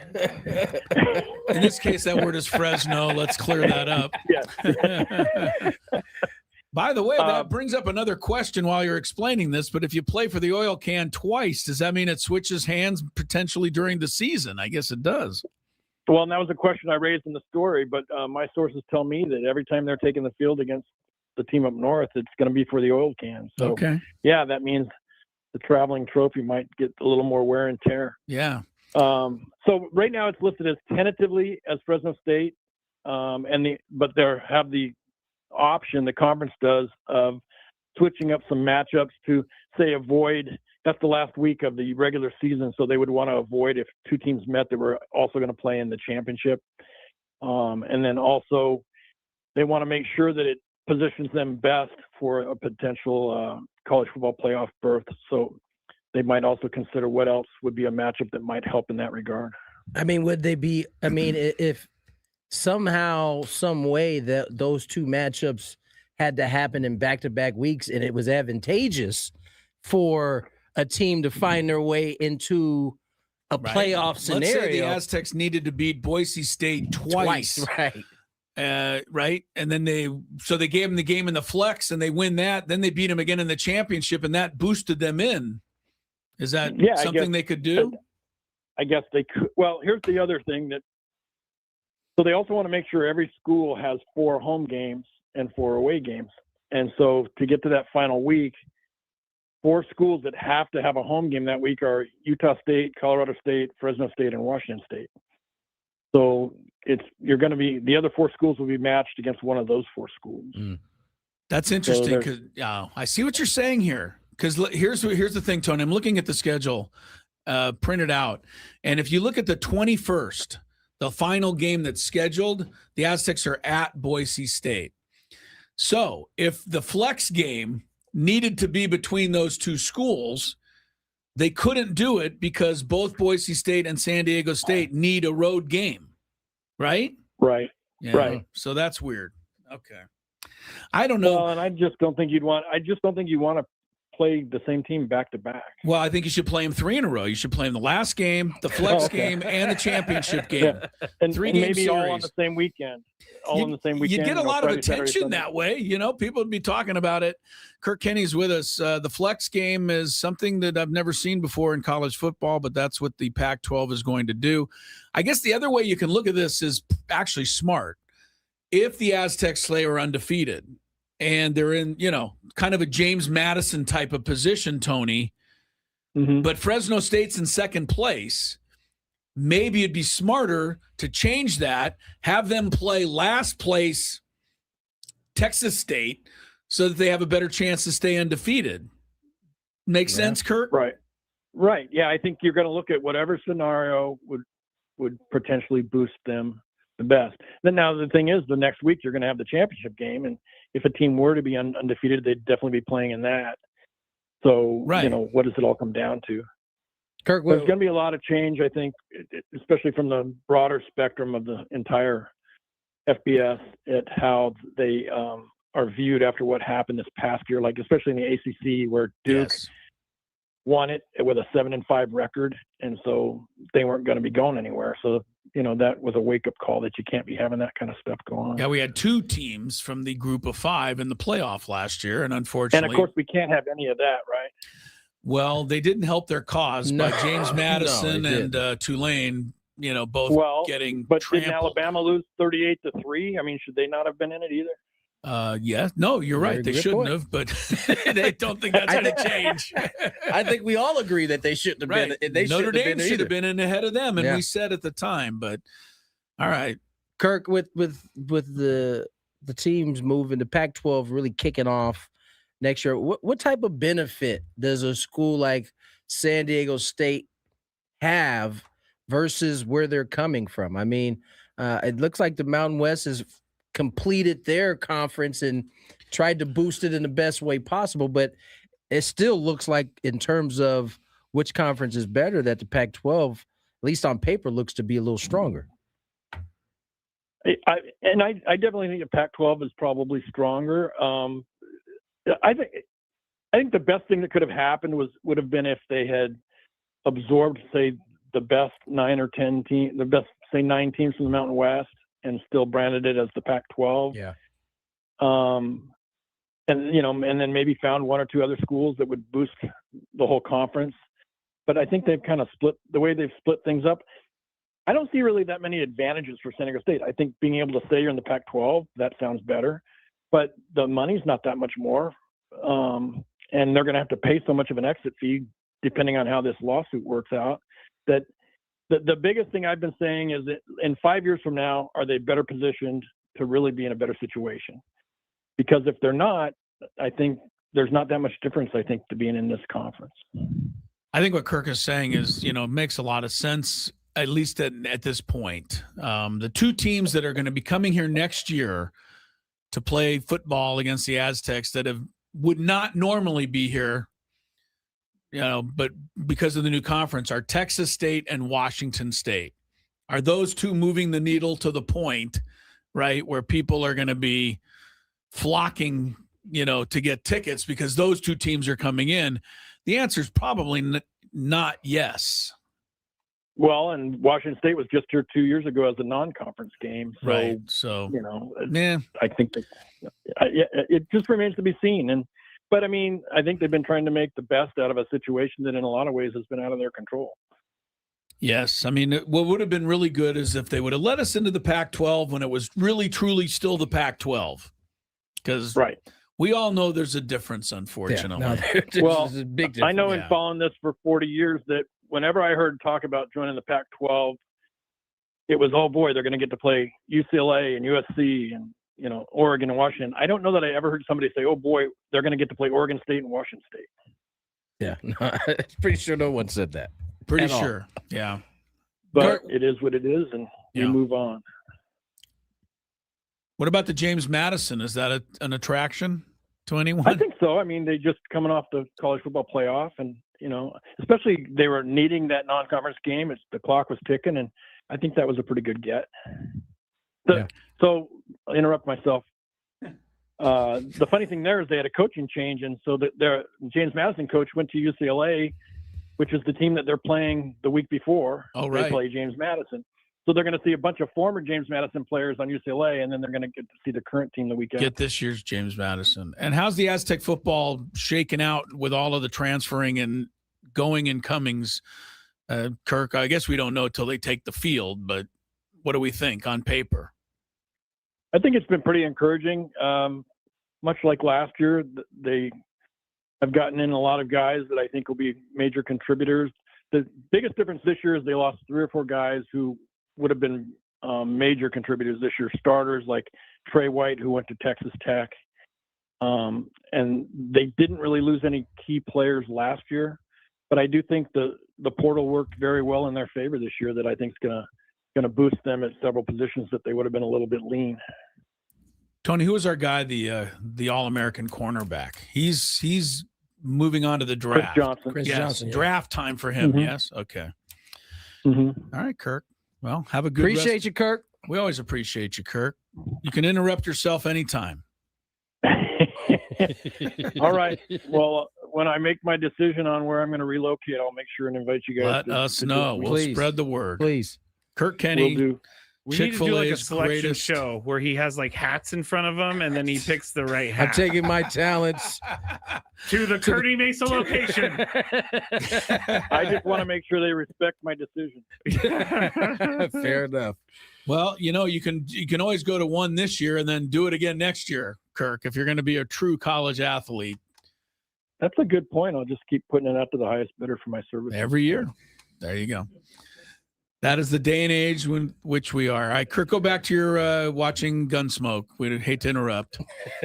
Kirk Kenny is crazy, but we love him on this show. He's brought to us by the David P. Shapiro Fan Hotline. David P. Shapiro, criminal defense attorneys, helping good people regain control of their future when charged with a crime since 2010. All guests on 97.3 The Fan. Thanks to the David P. Shapiro law firm, davidpshapirolaw.com. There. Boom. So I don't totally know what they're going to do. And you know what? I didn't ask him. We should have maybe, but when do they decide this? Like, are they going to wait till November 22nd? It's got to be pretty deep in the season. Are they going to wait, right? Yeah. Are they going to wait till 6 days before the game to determine where you're going to fly? That will add a pretty penny to your traveling expenses. I'm just saying. I mean, I don't know that they have find much a hotel. of a, you got to find a place to go. That's the tough part. I don't know that they have much of a choice. Like if you truly want this flex game to have the best impact, you can't make that decision too early. Wait. Yeah. And I don't know if anyone else knows this, but Washington State, which is now in the conference, is almost an impossible place to travel to. Yeah. They don't have a hotel in Pullman, Washington that's big enough for a football team. They don't. So you're going to stay you're going to stay across the border in Idaho, which is a hotel. The only hotel in Idaho is next to the University of Idaho, which means if they're at home or they're playing, that hotel might be taken. Yep. You can have sometimes I've heard, because I remember this. We played at Idaho. That's why I know all this. A lot of teams, if you've had Idaho and Washington State playing at home the same weekend, the two traveling teams fight for each other to see who's going to get the good hotel. The other ones stay like 2.5 hours away somewhere else because there's nowhere to stay. Now, maybe that's changed over the last 5-10 years, but that's what it was. That could be crazy if you have to go to Washington State on short notice. You may not be able to get there. Just another thing to consider. I'll bet. But I like this, Tony. 21st, they're at Boise State. Be great if the flex game was Boise State and then the championship game was Boise State. I think that would be really interesting. That would be. By the way, three games in a row in football. Kirk kind of confirmed my theory that there was an odd number of teams, so they needed to do this. Because he said there's an odd number of games. Yeah. Oh, games. There's not an even number of teams. He did say Gravy games, thought he yeah. had something there. Dang it. He was so excited. I know for a we got to moment. get the break, but Chambliss news just came down. The Mississippi Trinidad. quarterback. Yeah. Ole Yeah, Miss. yeah. Okay. We'll Other talk about side. it. Other side, yeah. Hey, it's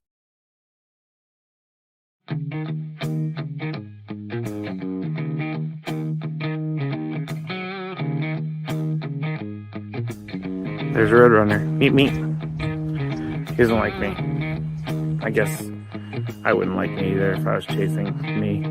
As you can see, I'm all Aztec'd out here at the Aztec Baseball Tournament. It's the SDSU Baseball Alumni Tournament. Right now, we are 1 under in the scramble. And Chris is playing well, Tony's playing well. But our ringer, Jack Townsend, is playing really well. So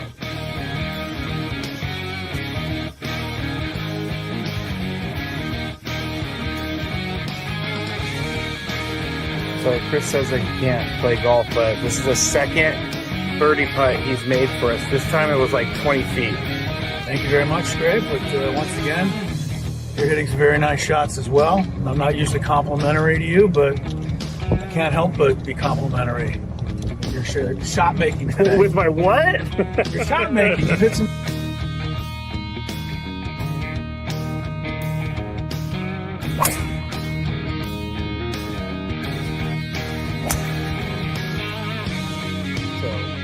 We are league 10 now, and it's getting really windy. It's actually kind of cold. I'm not gonna lie, I know we're in San Diego, but we're 3 under as a group.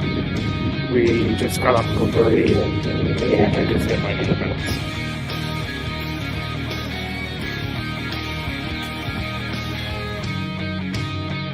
There's a squirrel.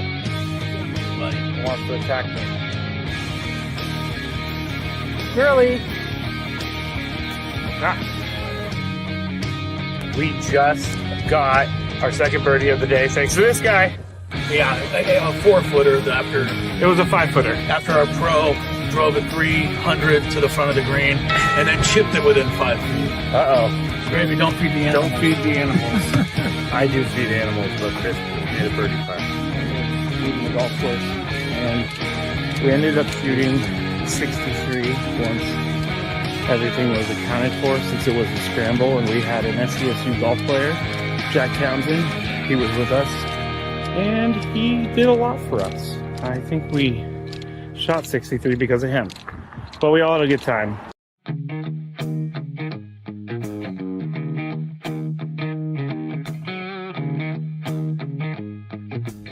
There's Roadrunner. Meet me. He doesn't like me. I guess I wouldn't like me either if I was chasing me. As you can see, I'm all Aztec'd out here at the Aztec Baseball Tournament. It's the SDSU Baseball Alumni Tournament. Right now, we are 1 under in the scramble. And Chris is playing well, Tony's playing well. But our ringer, Jack Townsend, is playing really well. So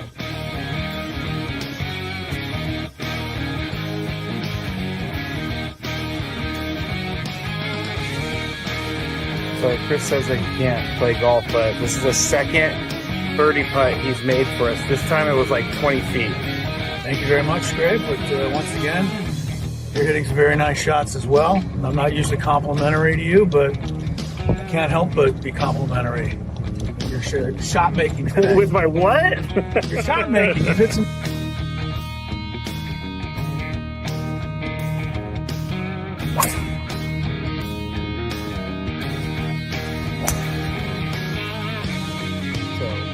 We are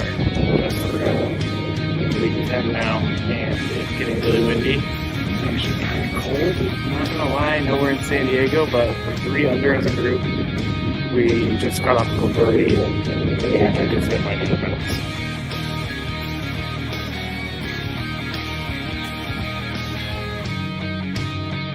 There's a squirrel. He wants to attack me. Squirrely! We just got our second birdie of the day thanks to this guy. Yeah, a 4-footer after It was a 5-footer. after our pro drove it 300 to the front of the green and then chipped it within 5 feet. Uh-oh. Gravy, don't feed the animals. Don't feed the animals. I do feed animals, but Chris made a birdie putt. Shooting the golf course.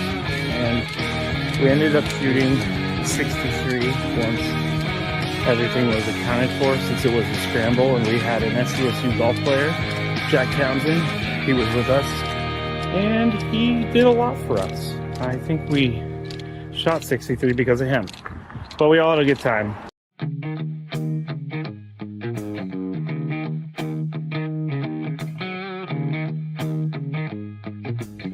There's Roadrunner. Meet me. He doesn't like me. I guess I wouldn't like me either if I was chasing me. As you can see, I'm all Aztec'd out here at the Aztec Baseball Tournament. It's the SDSU Baseball Alumni Tournament. Right now, we are 1 under in the scramble. And Chris is playing well, Tony's playing well. But our ringer, Jack Townsend, is playing really well. So, When did you sneak in Backstreet Boys say they want to do the Super Bowl halftime? I didn't see that one in there until... Oh, we originally had 30 Mile Zone, and so I was building it this morning. Yeah, the Backstreet Boys had a commercial, and now they've thrown their name in the hat to do the Super Bowl halftime show next year. Backstreet Boys. Backstreet's back. All right, boom. All right, let's get to some sports news for you. Getting off on a tangent here. Backstreet Boys, huh? Trinidad. What's wrong with them? I mean, they're older than Here we me, go. right? No. No, No one's older than you. He said they're older than me, right? Methuselah's older than me. No one is. Trinidad Chambliss will get his 6th year of eligibility.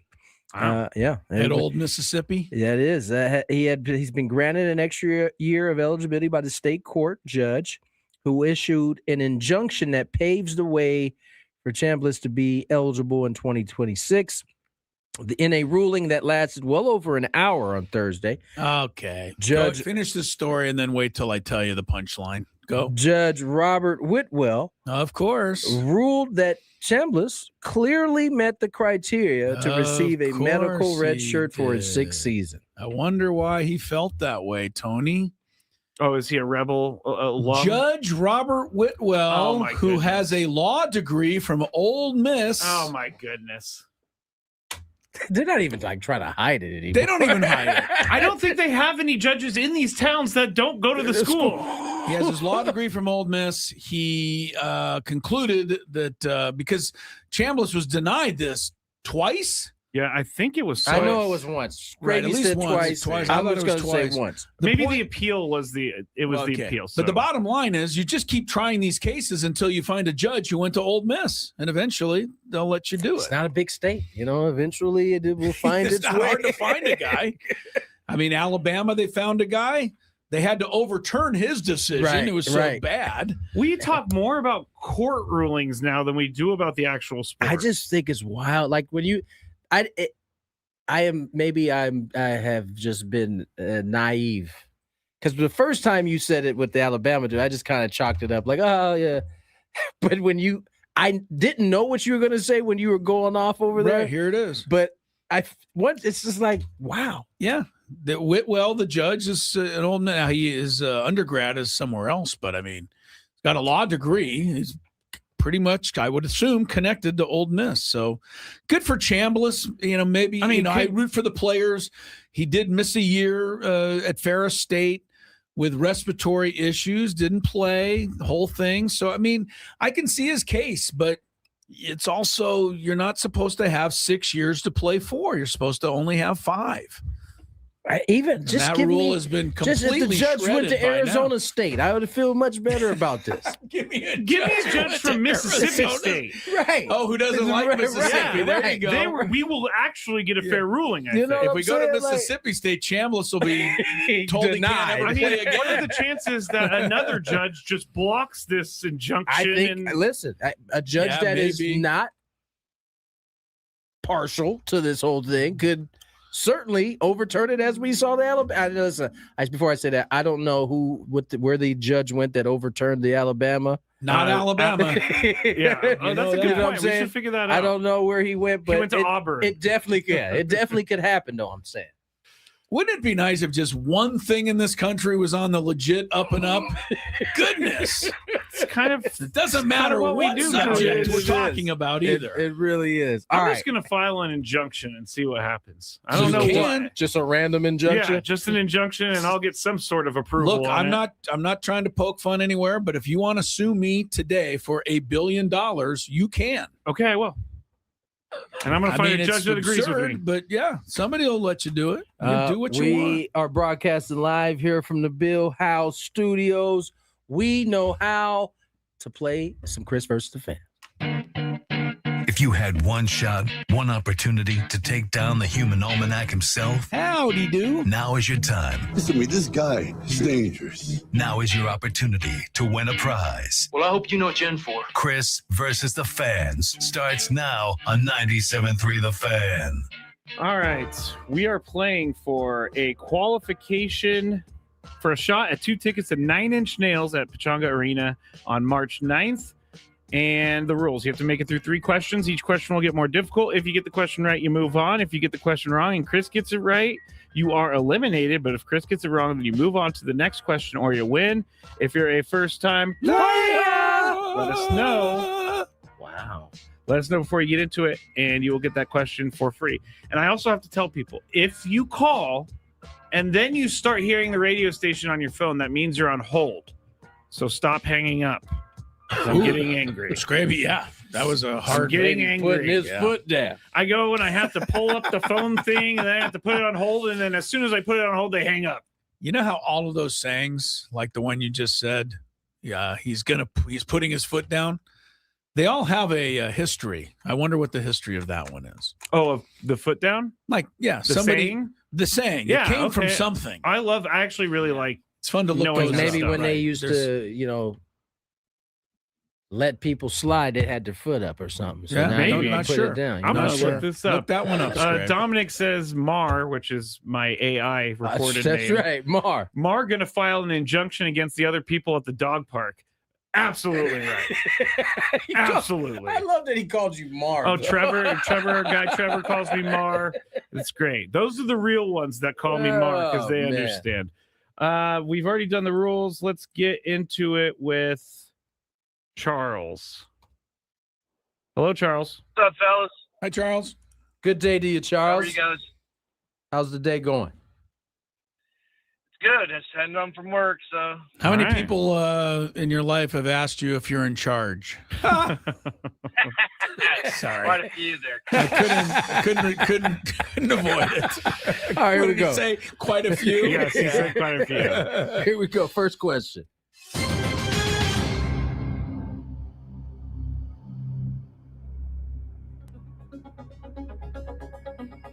What auto racing organization holds the Daytona 500?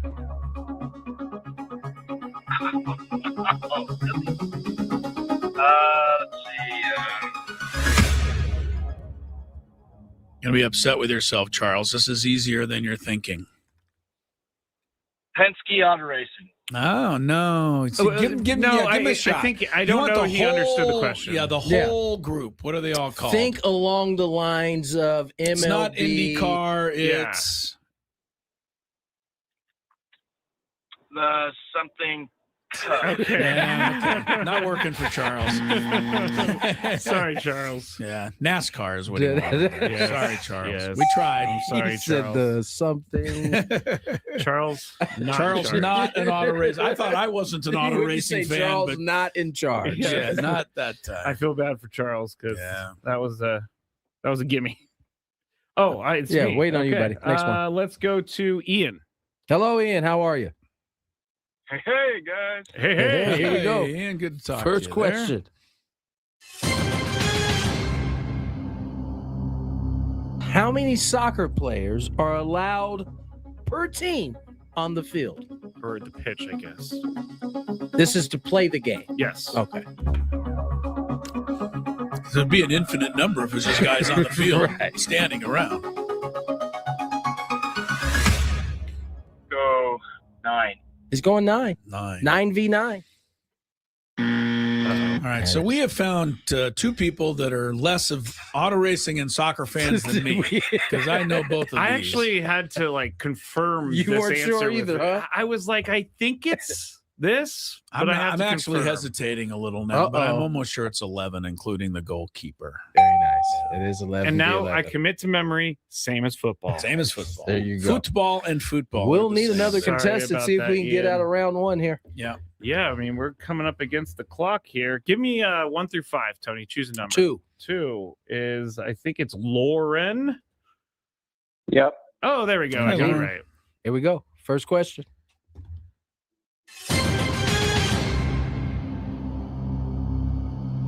Where did James Harden just get traded? Cleveland. There you go. We got out of round 1. We got Nice out of job. it. Question number 2. Has anybody ever looked up an old college picture of James Harden? With Yes, no beard? You'll never recognize No, him. you Pretty won't. weird. Yeah, At all. Pretty weird for sure. I guess it's kind of like Charlie Blackman. Little Looking bit. back True. at it. Blackman looks weirder. Yeah. I'm going to say Blackman looks weirder. What does F1 stand for?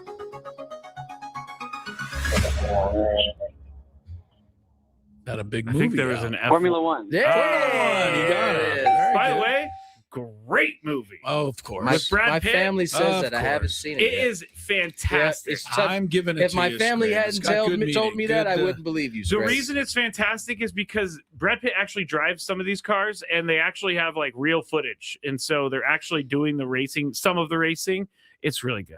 It's really All right, well, here we go. Question number 3.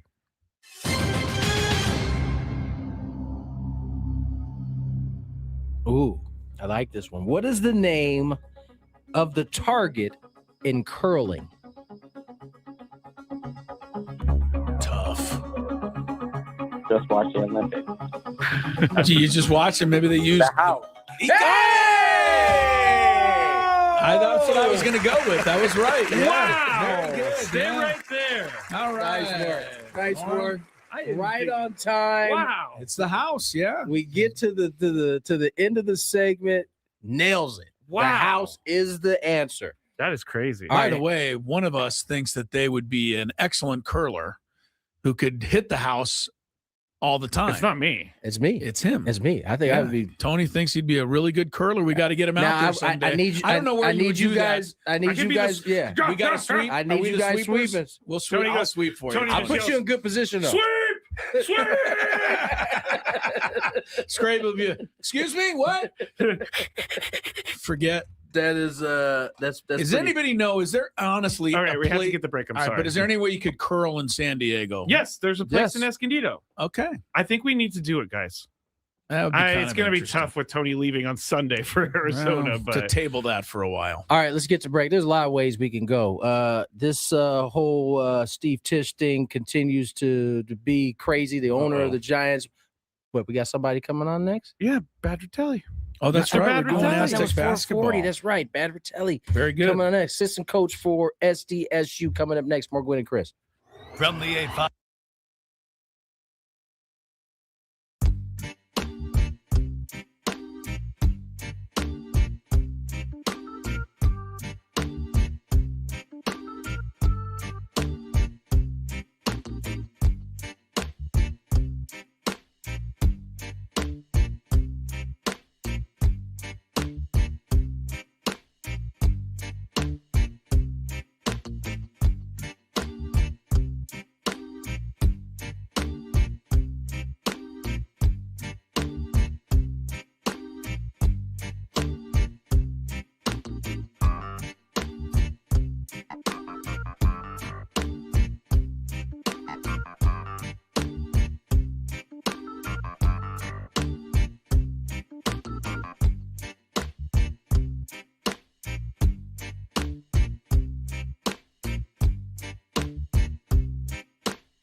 San Diego State men's basketball getting their bye in the schedule this week. Did not play yesterday, but a chance to get healthy, get ready for a home game Saturday night against Nevada.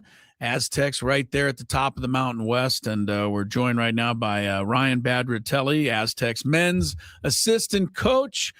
Coach, how are you today? And I'm sure this isn't an off week for the coaches.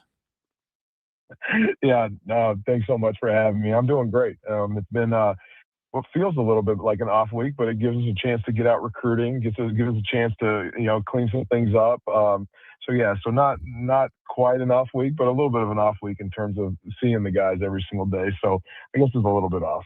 Yeah, I heard the coach. What was it? Something after the game late in the game at Air Force. He said, if you guys win by 36 points, I'll give you 2 days off. And they won by 35 points.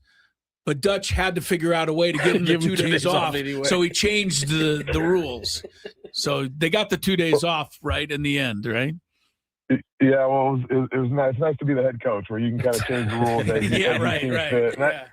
And I think it was, as much as anything, just urging the guys to make sure that we play every possession. And I think that's been a big improvement in our team is being able to finish games.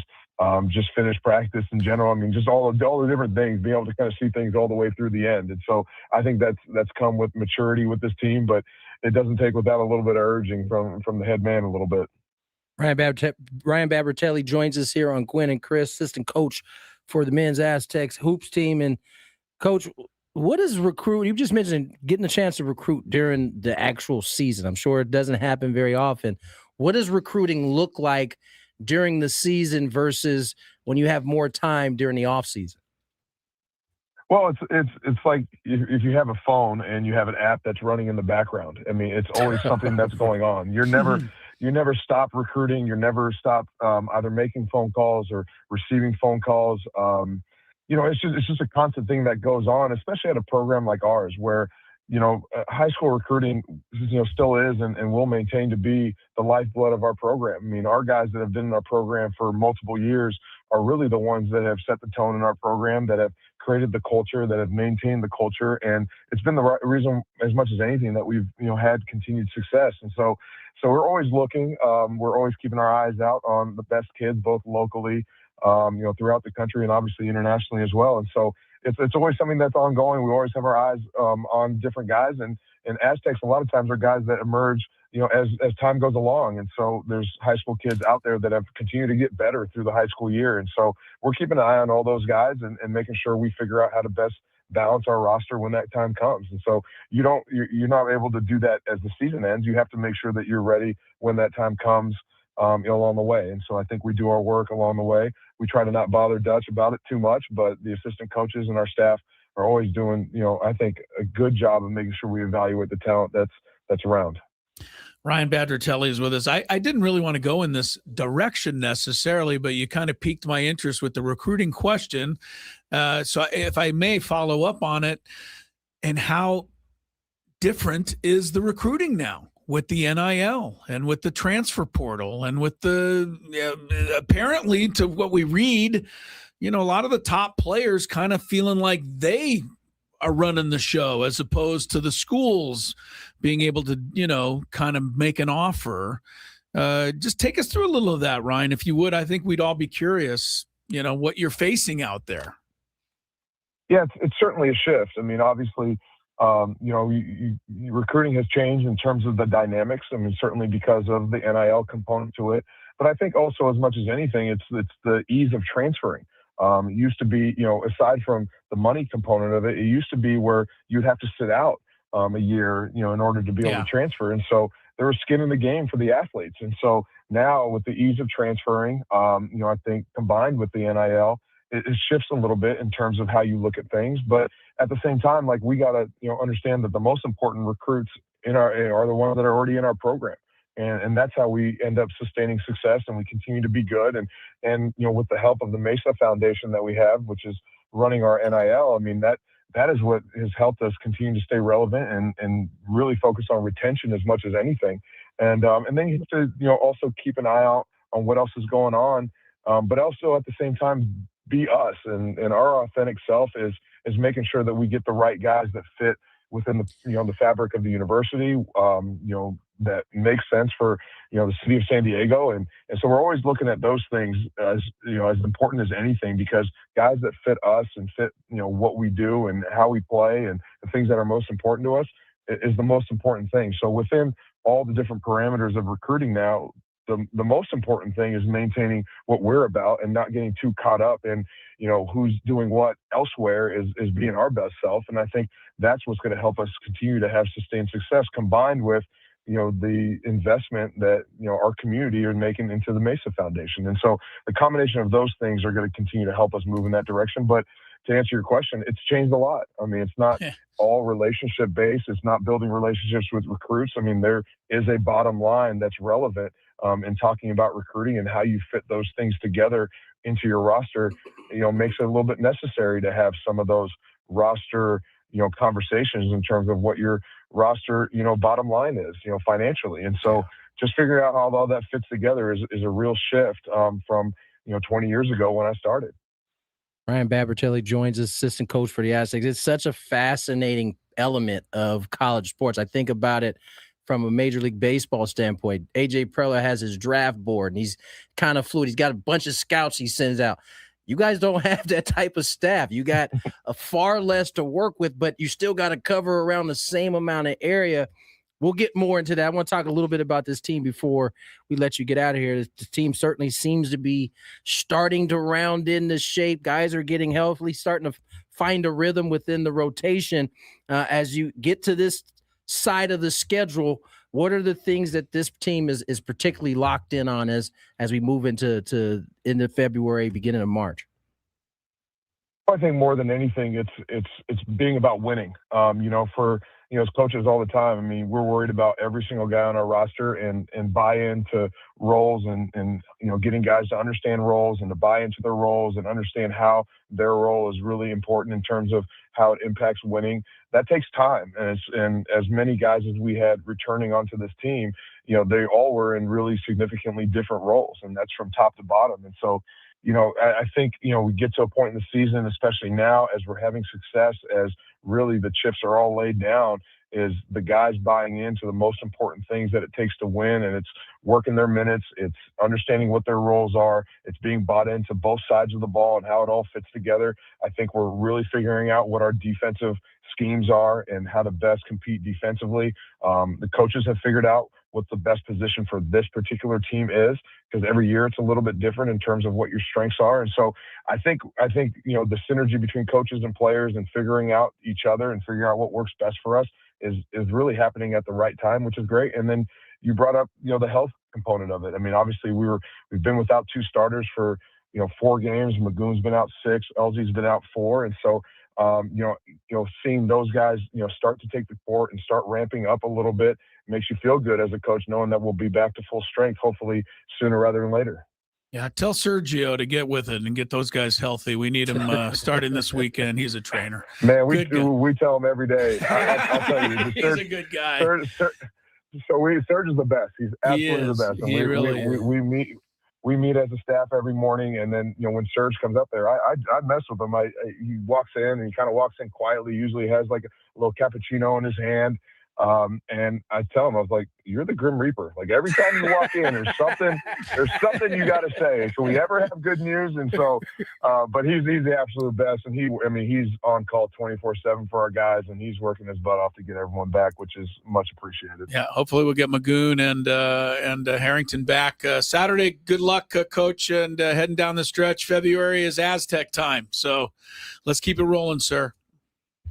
Absolutely. I appreciate you guys. Go Aztecs. Always. Thank you, Ryan Babratelli, Aztecs assistant coach. They got the Wolf Pack coming in. By the way, we have a couple of tickets to give away to that game. Stick around. Do you want to do the trivia here? Scrape, no, because we it. have the Big Five and I have to prepare.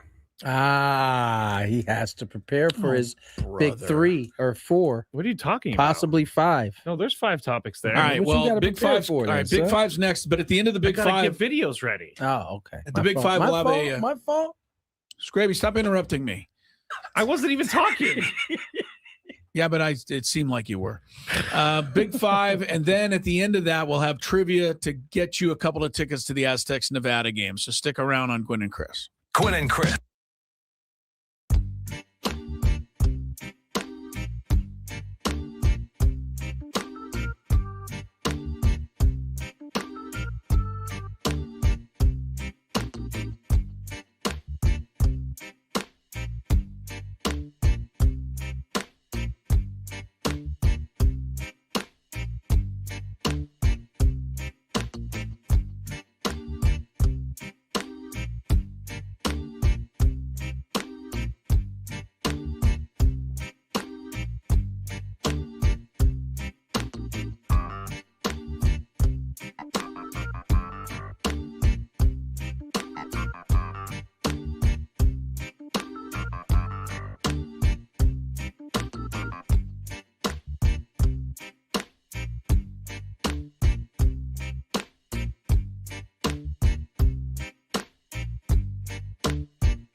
find some stuff that fits his narrative. Not working. It's coming up short right now. 4:36 on the clock. Tony Gwynn Jr., Chris Ello, Matt Scraby. Scraby says he has a good Big Five waiting for us. I hope so. Come on. I mean, I'm just saying. It's been a while. You had to work on some video. Did you get the video you needed to make this Big Five as crisp as possible? Yes. It's You did. actually not video that we're going to listen to, but we're just going to look at it. So for people in the car, you're so not this gonna be able isn't to even see for it. everybody. This is just for the people on YouTube. Yeah, but I mean, the question will be broad enough that people will understand what I'm talking about. Okay. I'm just adding effect by using the video. Now, would you like to check some traffic before we do that? Yes. Okay, let's check some traffic. Then Scraby's Big Five. From the 855 Get Ross Traffic Center. Injured? Demand justice. Demand Jurowitz. 855GetRoss.com. Here's Kelly Danick. Traffic is brought to you by Frozen Ropes Baseball and Softball Training Facilities. We have a number of problems here. Some defective traffic signals. Westbound 52 at the Genesee exit. Also southbound 805 past Mesa College. Collision over to the right shoulder. You can find on southbound 15 accident cleared near the 52. But we still have this other accident on the El Cajon Boulevard off-ramp. Northbound 15 accident has been cleared over the right shoulder right before Carmel Mountain Road. And still going to see some activity further north on the 15. Vehicle over the side over the right shoulder just before Old Highway 395. Register for Frozen Ropes Baseball Summer League with 8 games and 8 practices for ages 6 through 12 and receive $100 off your registration fee at San Diego FrozenRopes.com. That's San Diego FrozenRopes.com. I'm Kelly Danick with Gwynn and Chris, San Diego's #1 sports station, 97.3 The Fan. It's that time of the show when we check on the latest in sports. Only the most important topics and questions are brought to light. Stop what you're doing and listen. These news stories will astound and amaze you. The one, the only. Oh my God, who the hell cares? The Big Five starts now on 97.3 The Fan. All right. I think I may have found a number, but I'm not sure if it fits my narrative yet. All guests on 97.3 The Fan join us on the David P. Shapiro Fan Hotline. David P. Shapiro, criminal defense attorneys helping good people regain control of their future when charged with a crime since 2010. Visit davidpshapirolaw.com. Number 5.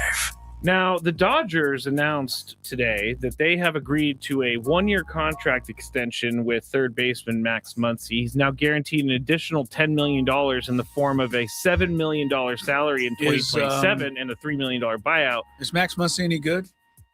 Oh, I wish I had it. Oh, you don't have it anymore? It's somewhere, but Max Muncy sucks. Which, by the way, had nothing to do with him as a player. It was something that he said that angered me or something. Yes, Yeah. he does. Anyway. He does have that way sometimes. Yeah. Anyway, I started thinking about the Dodgers, and I realized the Dodgers are kind of old as a team. And so it made me feel a little bit better. What are you looking at? I'm very interested to hear what you have to say about this. Because I finally found the number, and it doesn't help me that the Padres are second on this list. Is that the part you needed to disappear? No, I need the I need them to disappear. But anyway, the Dodgers have an average age on their team of 28.9. The Mets have the oldest roster with the average age of 29.2, and then the Padres are second with 29. So basically 29 is the highest average age in baseball. And you got guys like Shohei's going into his 9th year. Blake Snell, I believe, is going into his 10th year. Mookie Betts is going to his 12th. Tyler Glasnow, 9th. I mean, I could go down with Freddie Freeman, 16th. That's crazy. Yeah, there's a lot of guys who have played a lot of baseball. So my question is this, Tony. Should we count on the Dodgers getting older sooner rather than later? It's not a bad thought. The only problem is that the Padres are in the same boat. I know. And I think this is the part that people, forget when you start talking about like dynasties. It's hard to maintain. I mean, even from the Padres standpoint, right? I mean, Manny, Bogey, they're all beyond 30. They are. Manny's probably still in his prime.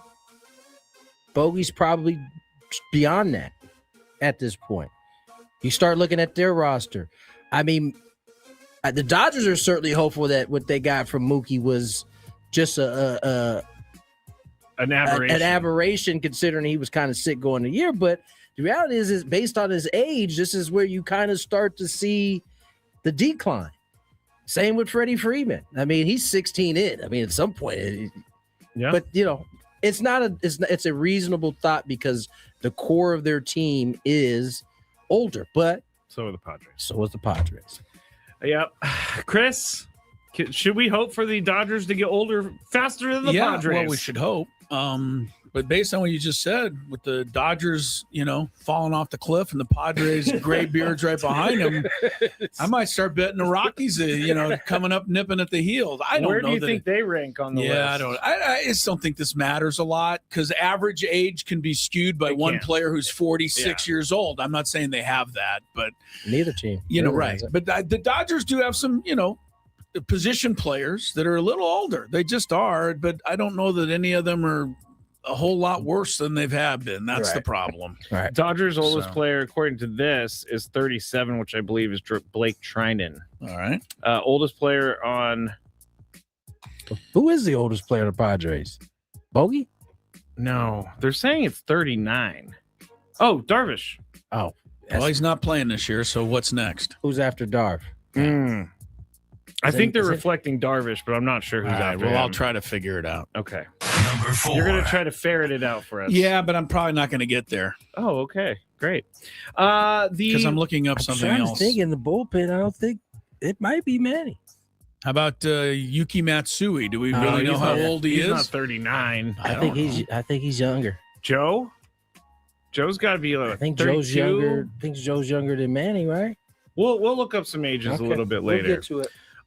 So somebody look them up. But we don't have time. 16 Seahawks-Rams Thursday night win was cited by Coach Mike McDonald as the season's turning point for the Seahawks, and it featured what some say was the call of the year. Do you guys remember what I'm talking about? Zach Charbonnet picking up the ball and getting a 2-point conversion. Oh yes, we talked about that on the show. That's what gave them the Super Bowl. Yeah. So a replay review initiated 100 seconds after the play, as you know, awarded Seattle a crucial 2-point conversion.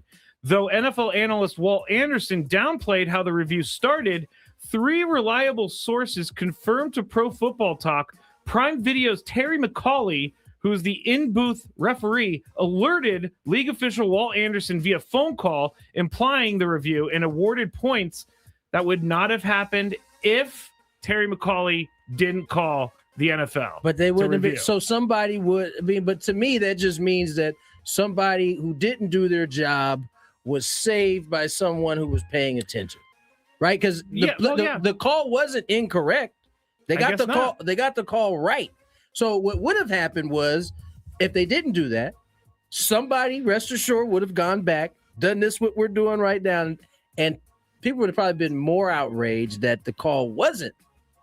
Well, I think the big deal here is that a guy who's sitting in a booth is calling a referee, but that's kind of how the NFL operates. He's not employed by the NFL anymore. He kind of is, though. Those networks are partners with the NFL. I'm trying to think.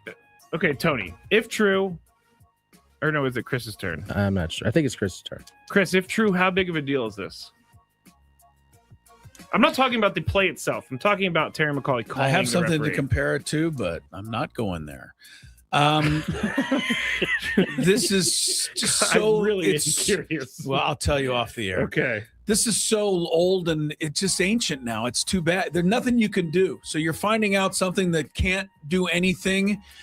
Number one. Number two, however they arrived at this call, I still think it was the stupidest call of the whole year because Zach Charbonnet was just picking up the ball to hand it to the referee. I guess it was Seattle's year. It might have been. But you're telling me that somebody made a mistake, right? Yeah. And McCauley shouldn't have alerted him? Yes, the guy That's what he's trying to say. The guy who's in the booth doing replay review for Prime Video should not call the NFL and be like, hey, you missed a penalty over here. You need to review it. Well, they did it in golf for a long time. Well, that's. Yeah, I mean, that was a even whole worse. different That was thing. fans calling Yeah, in. that was, and I had. Is that anything like me jumping over the table and telling a basketball official during an Aztec game to change his Yes. call because I Exactly. didn't like it? That's exactly what it is. Or you being like in the stands, hey, I'm a referee. You missed that call, and then That's they called right. it. Yeah, right. They go, you know what? You're right. You're right. I did miss that Good- call. Thank you for pointing that out. I think this is a massive deal. Of course you do. It Yeah, has I nothing can't- to do with the Seahawks. I though. just can't go massive deal. Sorry. Really? Yeah, I don't know why. By I'm the just way, going, Manny is the second oldest. Okay. He's 3 months older than Than Bogey? Xander. Okay. Old man Manny and Xander. 33 years old, Manny Machado. All right. I'm stunned. Tony, you have anything to add to this? Nope.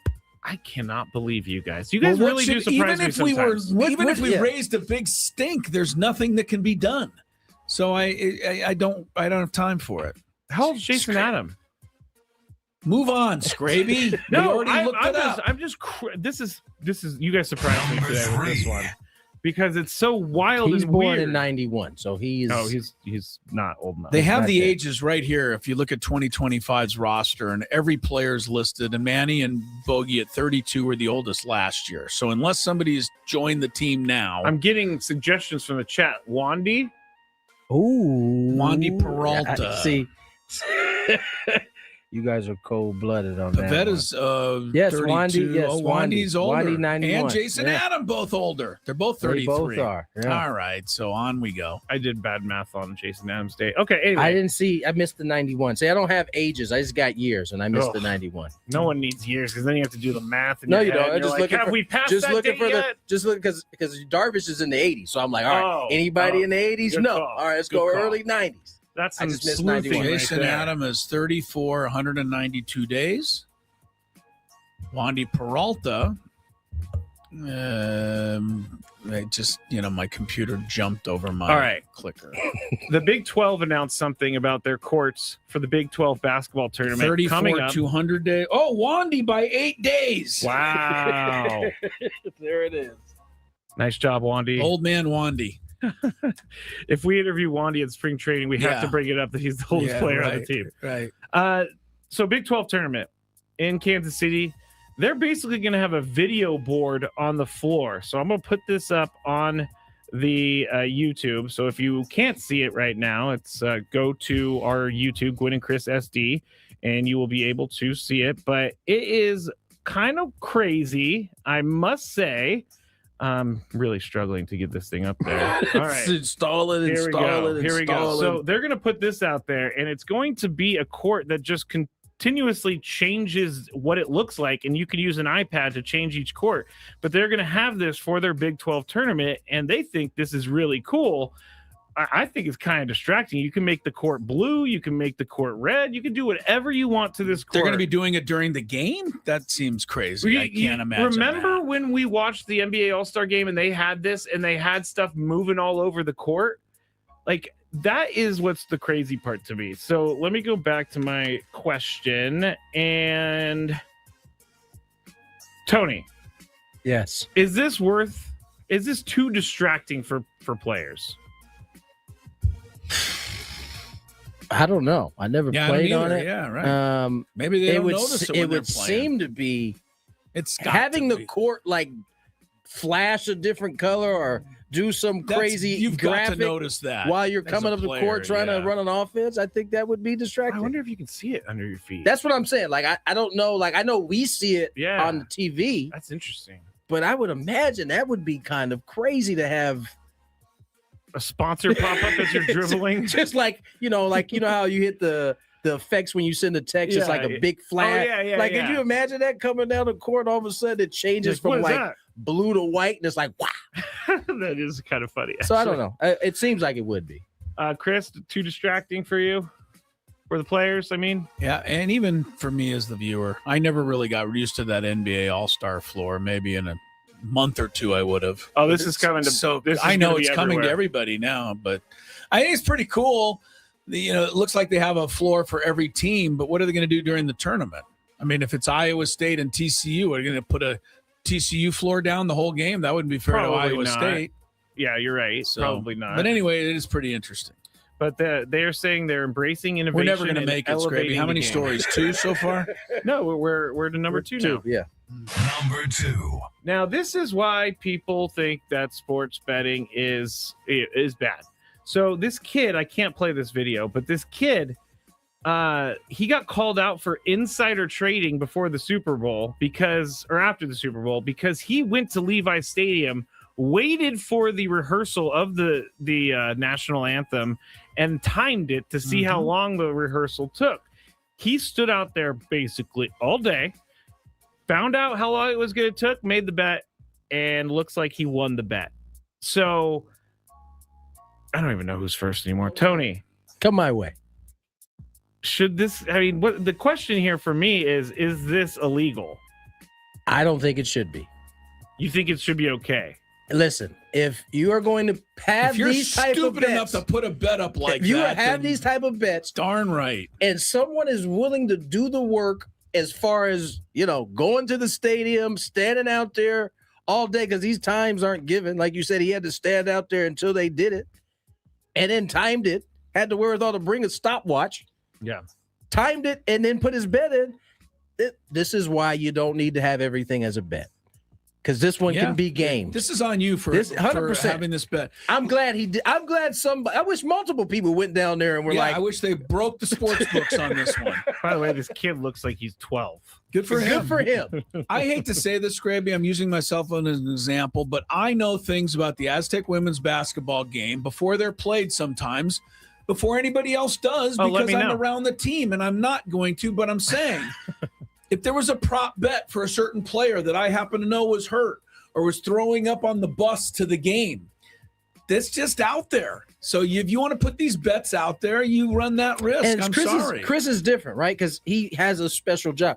This particular bet doesn't take anything other than you driving to the place and having an ear to be able to hear inside. That's it. Yeah.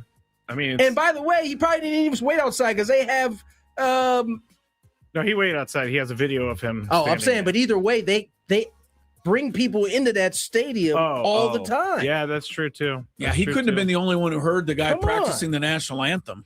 No, you're definitely right about that. Just most people aren't going to take the time to let me get the stopwatch out. Yeah, I'm going to go bet on this now. I'm later. going to every single Super Bowl and I'm timing the national anthem rehearsal. Make a killing. I mean, just think about the people who work there or who, in terms of the Gatorade. That's another bet that could be got. Yes. You know what I'm saying? Lime green, darn right. I'm mixing it myself. So this came up on the chat just like maybe 20 or 30 minutes ago. But if curling, here's the question. Tony, you can go first. If curling isn't an Olympic sport, why isn't bowling? It's a fantastic question. Right? That's a fantastic Bowling question. is a worldwide thing. I'm sure Is it worldwide, though? I guess I'm being Are we only knocking American pins here. down over here? No, there's got to be bowling everywhere. I don't know. I ain't been too many places outside. Do people bowl? But I've never bowled in Norway. Why Norway? Yes, they do. Okay, so maybe it is a universal. But yeah, that's a crazy question, right? And they have skateboarding. They used to have ballroom dancing. Chris, if curling is an Olympic sport, why isn't bowling? All right, everybody, a quick trivia question. Can I get it in or no? Well, you have to answer the question first. And no, the answer is no. All right, we'll give it to you shortly so you can win Aztec basketball tickets. Don't go anywhere. Do you not just want to? You don't want to answer the question? Takes honest opinions, real sin.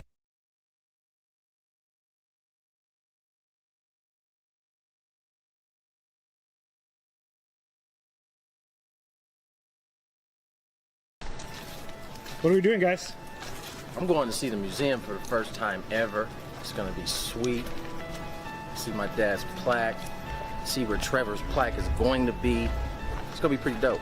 Chris, I'm going to go to the Hall of Fame for the second time because I went earlier today, but I'm going in to see Tony go into the Hall of Fame. So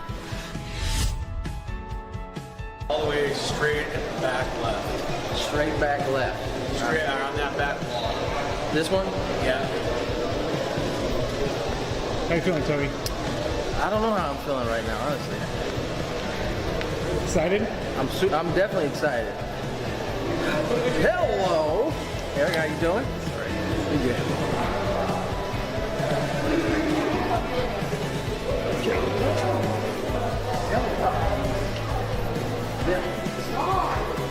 Wow.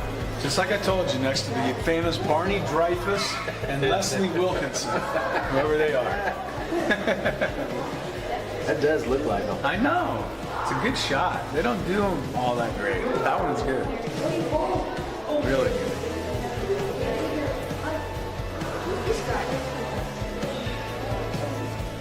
I missed a year. 300. Must have been bad. Huh? I used to be. Not anymore, though. Oh, it's so cool. What team did you play on? I can give you a long list of them. Brewers, Padres, Dodgers, Phillies, Nationals. What position did you play? I played outfield. This was my dad.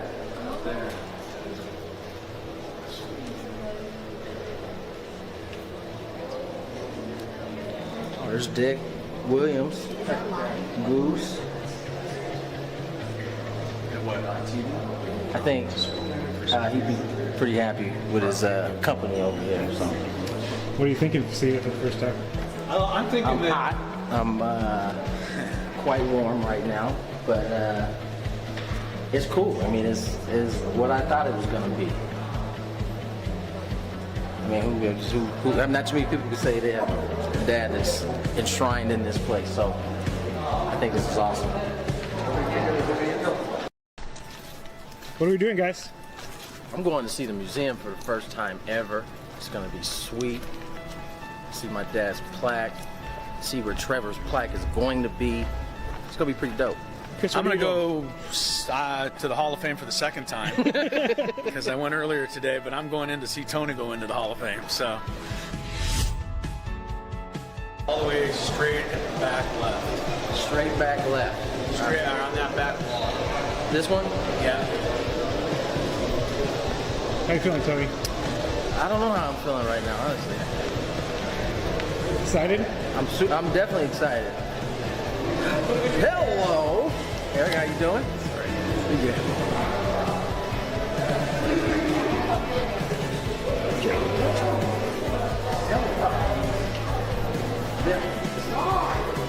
Wow.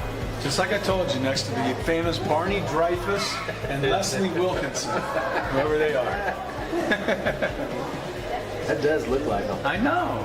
It's a good shot. They don't do them all that great. That one's good. Really good.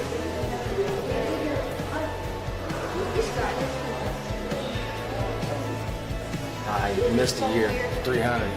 Must have been bad. Huh? I used to be. Not anymore, though. Oh, it's so cool. What team did you play on?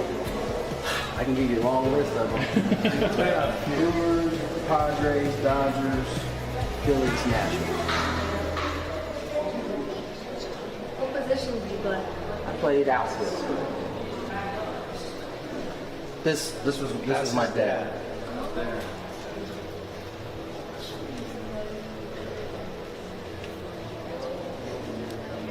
Oh, there's Dick Williams, Goose. I think he'd be pretty happy with his company over there. So. What are you thinking of seeing it for the first time? I'm thinking I'm hot. I'm quite warm right now, but it's cool. I mean, it's what I thought it was going to be. I mean, who not too many people can say they have a dad that's enshrined in this place. So I think this is awesome. What are we doing, guys? I'm going to see the museum for the first time ever. It's going to be sweet. See my dad's plaque. See where Trevor's plaque is going to be. It's going to be pretty dope. Chris, I'm going to go to the Hall of Fame for the second time because I went earlier today, but I'm going in to see Tony go into the Hall of Fame. So all the way straight back left. Straight back left. Straight around that back wall. This one? Yeah. How you feeling? All Padre fans, yes, broadcasters alike. Tigers did announce officially that Tariq Skubal will be the opening day starter That will be against the Padres.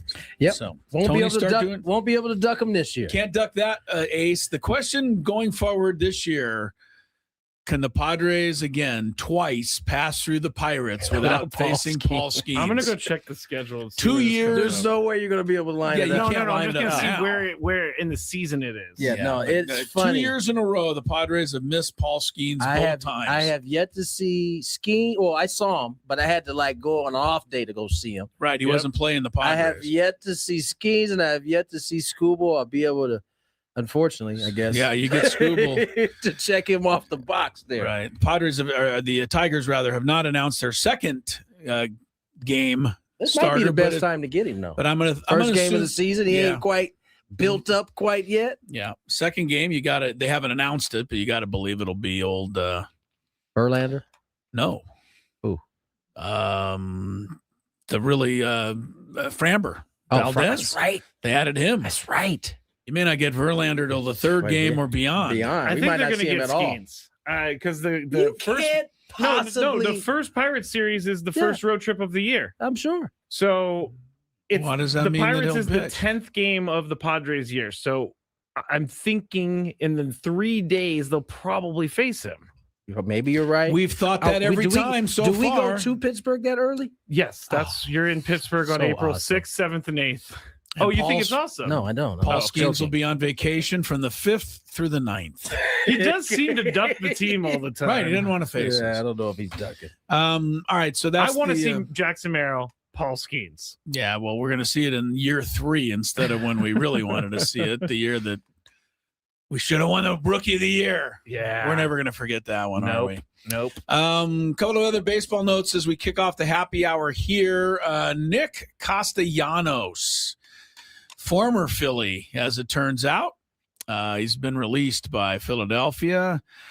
Scrappy, why don't you tell what Castellanos told everybody now that he's been released? Because evidently there was an issue with Yes. he and the manager, Robbie Thompson, at the end of last year. Is it Robbie or just Rob? Rob. Yeah, Rob Thompson. At the end of last year, Thompson still has never disclosed what the issue And he was. probably never will, Right. by the way. But Castellanos thinks that this was the problem. Scraby. Yes, he actually wrote a 4-page written letter about Is what that happened. what? Okay, he wrote a 4-page written letter. Yes, about what Interesting. happened, and he said, all of a sudden, my stupid phone. And it never fails. The phone or the computer, like right when you get to the Yeah, book. I'm It's the really- ESPN I'm really app. I mad clicked right on now. the story and it didn't go there. I'm really mad because I had the story right here All right, in front of here me, it and I is. threw it to him Here because it I thought is. he was ready. On Thursday, Castellanos, blah, blah, blah. He said he brought beer into the dugout after being taken out of a game and complained to Thompson about team rules.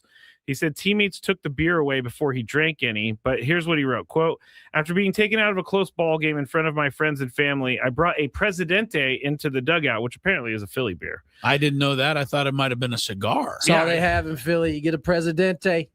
Well, he had a Presidente in That's the all they dugout. got. Or a Yingling. They get a Yingling too. What? Beer. They're beers. They're beers. Yingling? Yingling. Yes. So Castellanos brings his Presidente into the dugout. He then sits right next to Rob and let him know that too much slack in some areas and too tight of restrictions in others was not conducive to us winning. Afterward, he went into the office with Thompson and President of Baseball Operations Dave Dombrowski. We aired our differences. Anyway, we all say this to say he has been cut or released by the Phillies Well, with $20 million on the hook. Here's the thing with Castellanos. He could believe that he was benched because I don't believe he was even in the playoffs, or if he did, he came off the bench in the playoffs. He was not starting any longer. And he's now been released. He can think it's because of the beer. I have a feeling it's because his OPS was down like 150 points last year. If he had hit 993, the beer would have been a mistake, certainly. But I don't think Nick Castellanos would be off the Phillies. I don't know. I think You they're well, yes, ultimately his production waned, but right when you got into the postseason, you didn't have a better option. It wasn't like you switched it up and went to somebody that just took off. No, you were at a disadvantage because By benching him? No, not necessarily benching. He wasn't playing himself, and wasn't playing well for himself. Right. So they chose, you know what? Let's go a different route. And I bet you the beard thing didn't help. The fact that they weren't seeing eye to eye on this certainly didn't help. So I think it said one of the reasons was, I think that's how he started that letter, was one of the reasons was possibly because of that beer. By the way, he did start Yeah, I game was gonna 3 say. of the Dodger series, 0 for 5. Yeah. I didn't see game 4 yet. So Tony, I was talking to Tony before the show, and this is it seems like it should be now that I'm really thinking about it, but this is a major faux pas to bring a beer into the dugout. Not while a game. Yeah, I mean, exactly. when you guys are popping champagne afterwards, or It the actually game's over, fine. started this 4th game and 1 for 4. So I don't know what he's Bear whining misinformation about over there. Yeah, I mean, he didn't play. He wasn't he's upset because he wasn't the everyday guy anymore. I All think right, that's the ultimately question is, Yeah. should the Padres bring him in? Why not? Do you think he fits with the clubhouse? He can play for the major league minimum now Yes, because he the can. Phillies have all of to pay the rest of the money. But Yes, if they someone can. claim, because when you get DFA'd, No one's going to claim him, first of all, because they Because you don't. have to pay the Because then you have to $20 pay million. the $20 million. so Phillies are on the hook for this They're regardless. going to pay that $20 million. Okay, And that's how much they don't like the guy. well, I mean, listen, I hate saying don't like the guy. He's not productive, and he's kind of volatile in that locker room. He certainly is. Listen, let's keep it a buck, right? The beer thing is we just hearing about that. But I mean, he was kind of going off, I think, the year before a couple different things popped off. So like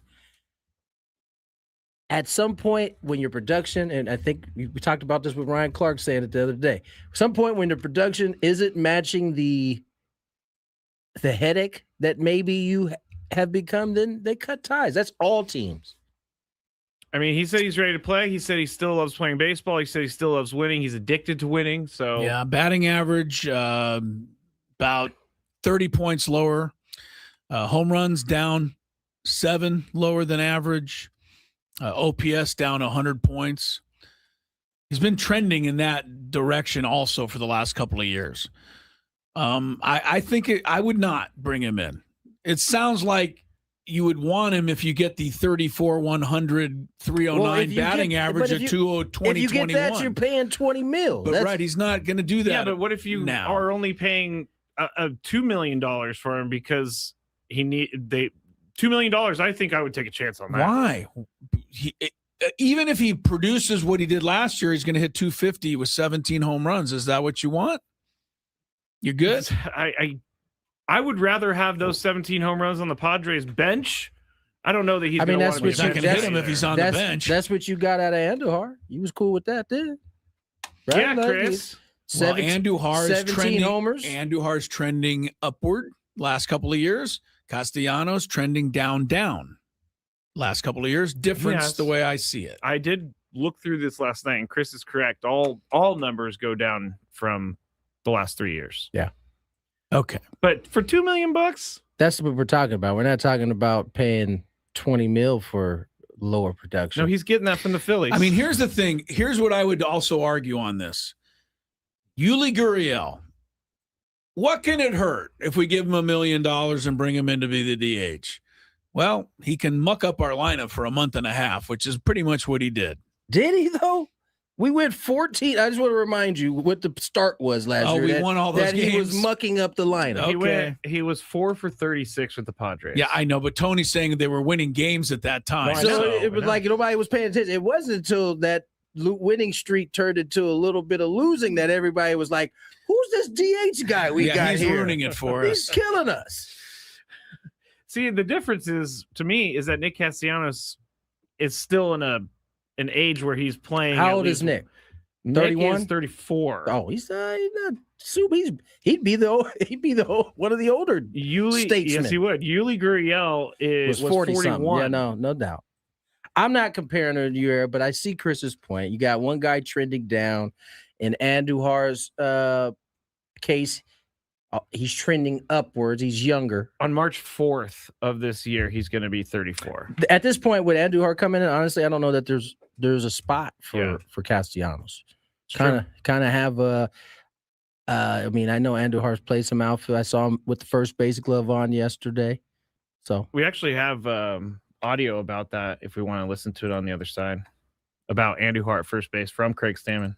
All right, so that's the Castellanos news. We have a minute to play this from Luis Arise. This is him in the Giants dugout with a uniform on being asked about whether he's going to change his approach a little this year to get back to where he once was.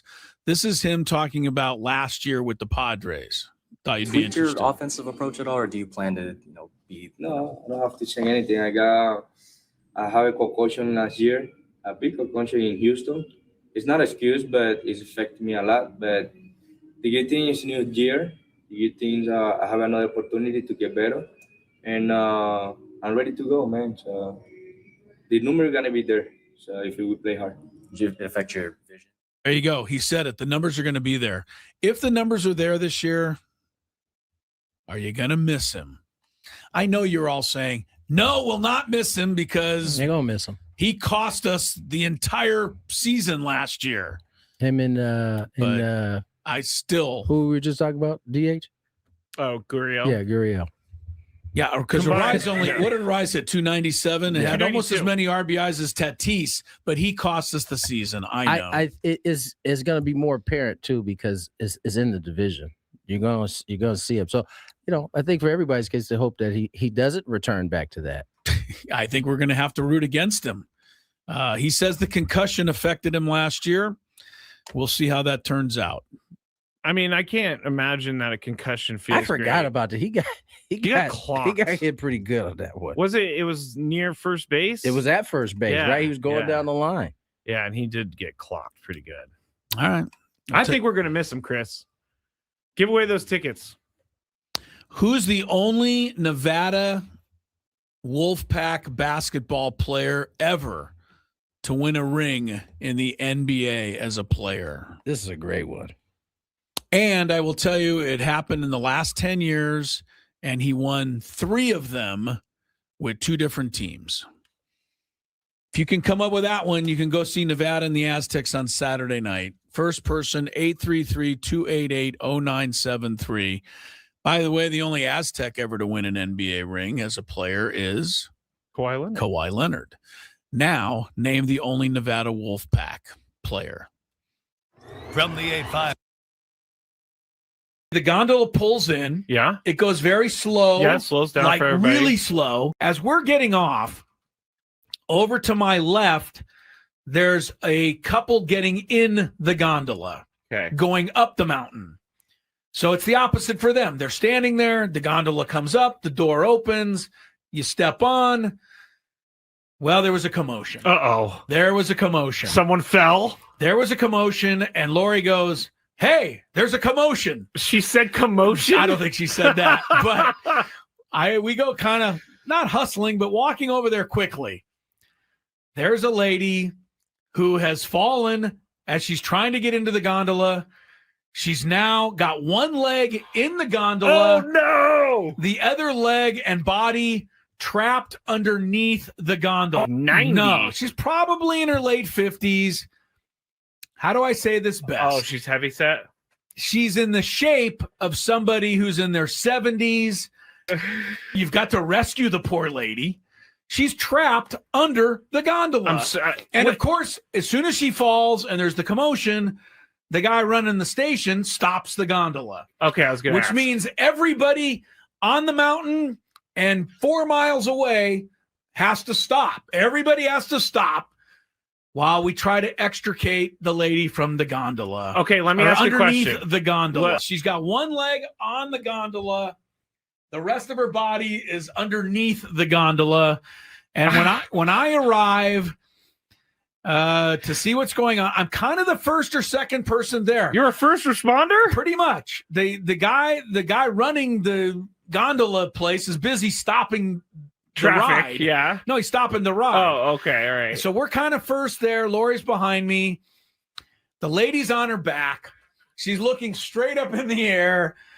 And the only description I have is one of utter panic and utter terror combined with total helplessness. Oh, I thought you were going to say embarrassment. No, total helplessness. She's not only trapped, but she's not even remotely doing anything to help herself. She's kind of in a panic, and you think something terrible is going to happen, or she does. Okay. I go over there. First thing, breathe. That's what you said? I told the lady to That's breathe. Good. That's good. I said, you're going to be okay. That's good. Just breathe. That's good. Try to relax. That was the perfect thing you could have said. As I'm stupidly pulling this 250-pound gondola, trying to pull it off of her. Yeah. Okay. Well, you're getting the gondola is way heavier than 250 pounds. Yeah, right. 1,000-pound gondola. So you're trying to like move the gondola. Just move it a little. Is her leg like? How is she attached to this gondola? Well, I told you, her one leg's actually on the gondola in the doorway. Okay. Then the rest of her body's underneath. What is stuck with her in the gondola is her belly, not her leg. Oh, no. That's right. Okay. No. So I'm pulling. By the time finally a couple more people pull and we are able to get enough airway to get her to scramble out of there. And then she immediately stepped on the gondola to go take her ride up the mountain. And off she went. This is. I felt like I saved her life. I really do. I honestly feel like I almost saved her life. I kind of will credit you with this. You know, she was. I think if I didn't tell her to breathe, I think she would have gone into some sort of shock or whatever you do. No, she was you're going right. into You're a right. panic, Scraby. You're She was going into right. an absolute panic, and. You know, I had to calming her down, I think, was the number one thing. She wasn't in any real danger, but she wasn't feeling great because she was trapped under the gondola. But the fact that you said her belly was... Yes, her belly, yeah. I'm telling you, Scrabe, it was a factor. And there was, there's a couple of people pulling on an arm trying to drag her out. I'm crying. I know. There's people on the other side with her arm. They're trying to drag her. I'm like lifting the gondola so she can get a little room to get out of there. You're like, hey, I'm going to take the gondola. It's lighter. All right. I didn't say that. You did. But it was quite the scene. I am happy that she's okay, obviously. She's fine. If she got right on the gondola. If this was a worse story, I would not be laughing. But she's fine. You did probably help her a lot more than you think you did. I think so. Because she was able to calm down just a tad. The gondola pulls in. Yeah. It goes very slow. Yeah, it slows down like for everybody. Really slow. As we're getting off, over to my left, there's a couple getting in the gondola. Okay. Going up the mountain. So it's the opposite for them. They're standing there. The gondola comes up. The door opens. You step on. Well, there was a commotion. Uh-oh. There was a commotion. Someone fell? There was a commotion, and Lori goes, hey, there's a commotion. She said commotion? I don't think she said that, but we go kind of not hustling, but walking over there quickly.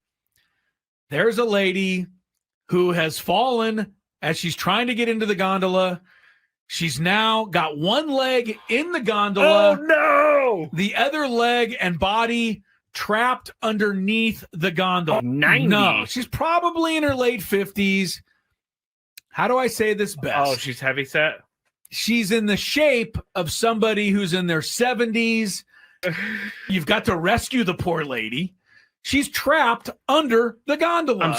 Of course, as soon as she falls and there's the commotion, the guy running the station stops the gondola. Okay, I was going to Which means everybody on the mountain and 4 miles away has to stop. Everybody has to stop. While we try to extricate the lady from the gondola. Okay, let me ask you a question. Underneath the gondola. She's got one leg on the gondola. The rest of her body is underneath the gondola. And when I arrive to see what's going on, I'm kind of the first or second person there. You're a first responder? Pretty much. The guy running the gondola place is busy stopping traffic, ride. Yeah. No, he's stopping the ride. Oh, okay, all right. So we're kind of first there. Lori's behind me. The lady's on her back. She's looking straight up in the air.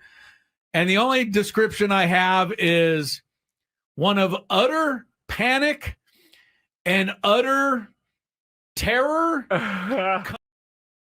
Especially against left-handed pitching. We're going to try him out at first base. I think in the field, he's came up as a third baseman with the Yankees, so he's got that in the back of his pocket, and then he's played a little left field. So those kind of 3 spots are where we're looking at for him. But anyway, we can sneak his bat in the lineup. That's kind of what we're going to try to do. Could you see him being the primary DH against lefty pitching?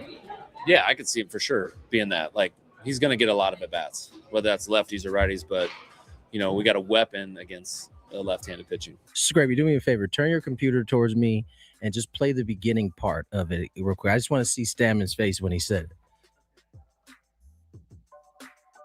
Andujar's, obviously like his number 1 trait is being a great hitter, especially against left-handed pitching. Okay. We're going to try him out at first base. What is happening? I think in the field.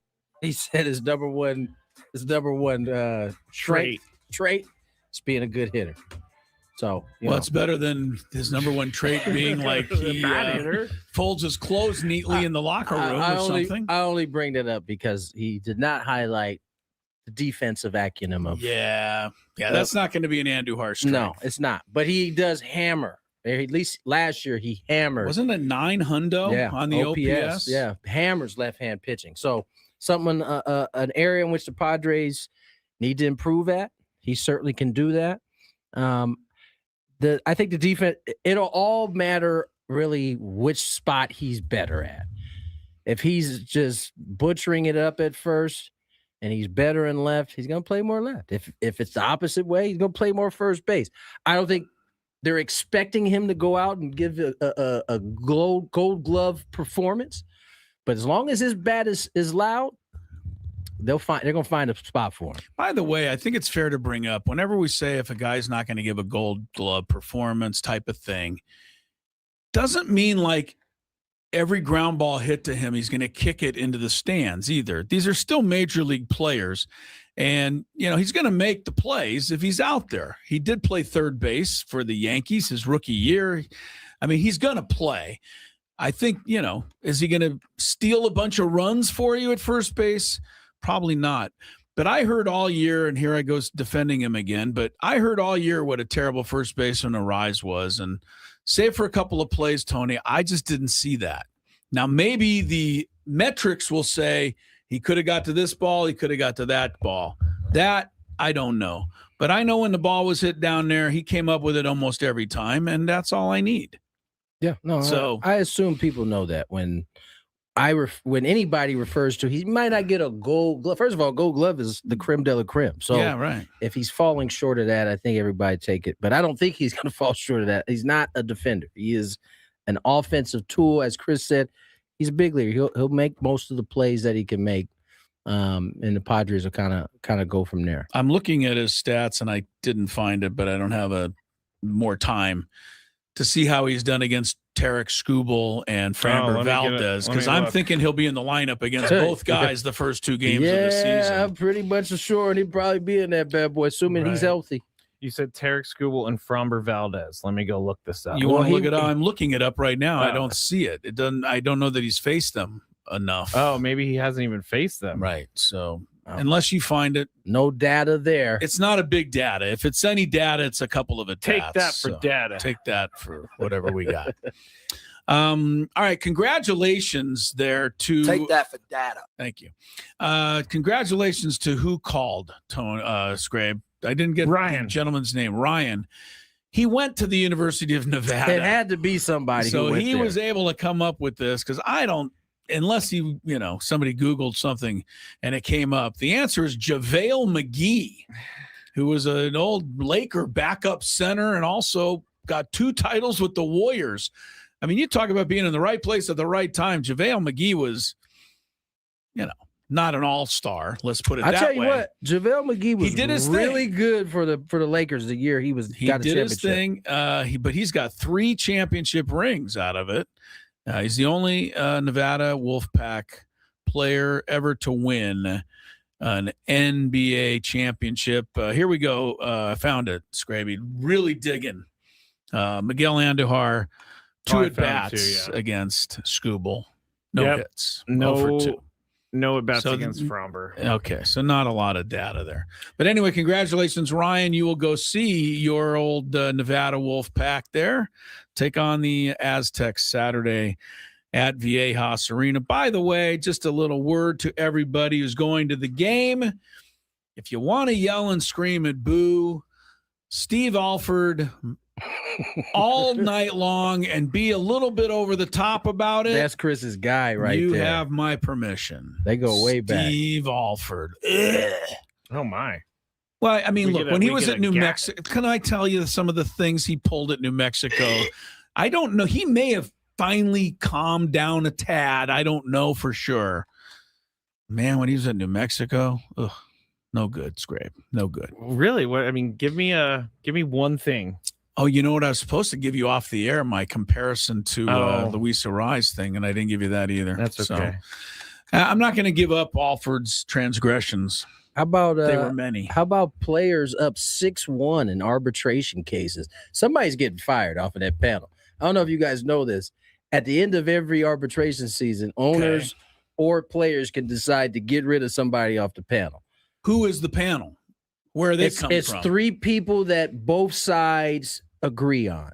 I don't know exactly where they come from. So if the players are up 6-1, I was thinking of this the other day. Does this mean that the owners are just being cheap and trying to get away with it? Because their Scooble offer had no chance of winning. Well, the fact that it was so low compared to every other case that's gone in there. Right. That was a gimme, it seemed like. I think I actually heard the breakdown of this. I can't remember who was breaking it down. Oh, actually, I know who was breaking it down. Scott Boras was breaking down how he went about it.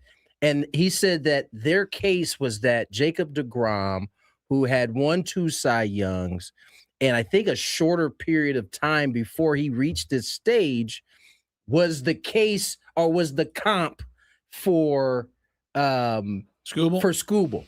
And I didn't get a chance to listen to it. I started to send it to you, Scrape, but I ended up not. I didn't get to hear the rest of the argument, but clearly, whatever case Scott brought in dominated because they said it wasn't even a close case at all. It was a unanimous decision. Yeah. One little quick note, and so we don't have to spend a whole lot of time because it's way too sad. But we've talked about this, and I think in the world of sports, it's in the way back of everybody's mind, and we're scared about it. It happened today. A bus crashed in Iowa, and a player freshman outfielder on the team there, junior college team, was killed in this bus crash. And they were the only one. All the rest of the players many of them were injured. 32 injured. Yeah.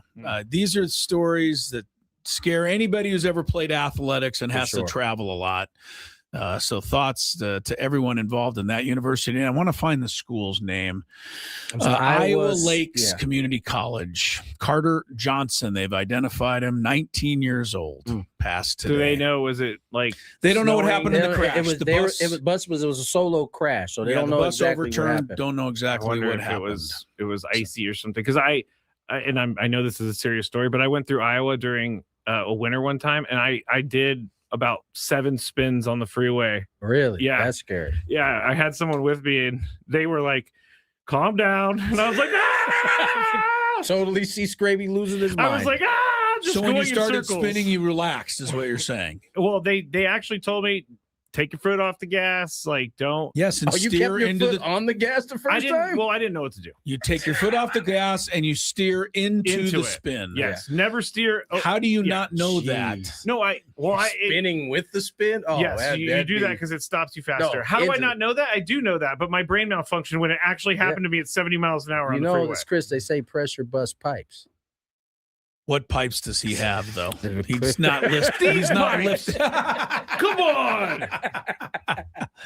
All right. I am 7-Eleven with the pipes. Sorry to interrupt or end with a sad thing there, but I had to throw it out and just feel really bad for this team and that happening. So Right. I do think about it. Yeah, You've thought about it. We all do at the travel. Now I'm thinking about it more now. Sorry, Tony, about that.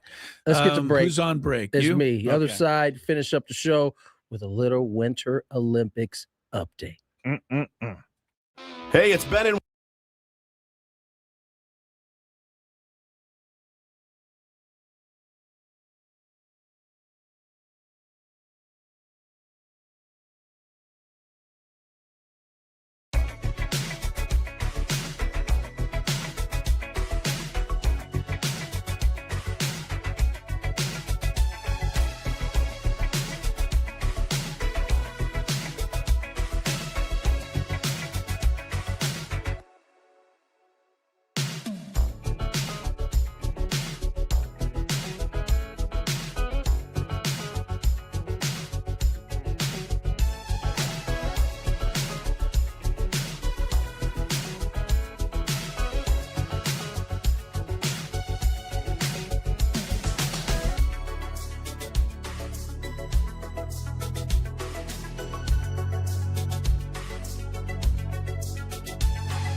Time to announce our biggest fan.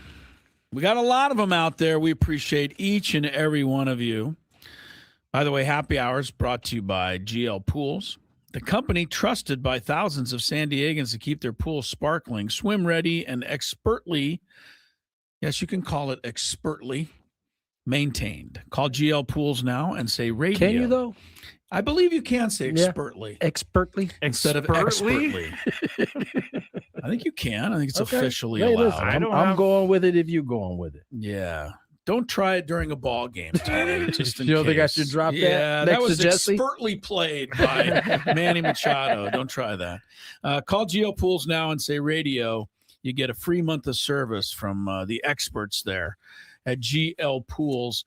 All right, today's biggest fan, Gabriel Hernandez. San Diego, give us a call within the next 10 minutes. Gabriel, your number, 833-288-0973. You'll qualify for the grand prize if you call, and that grand prize could be you and 20 of your friends going to a Padre game in the Odyssey Suite with all of us.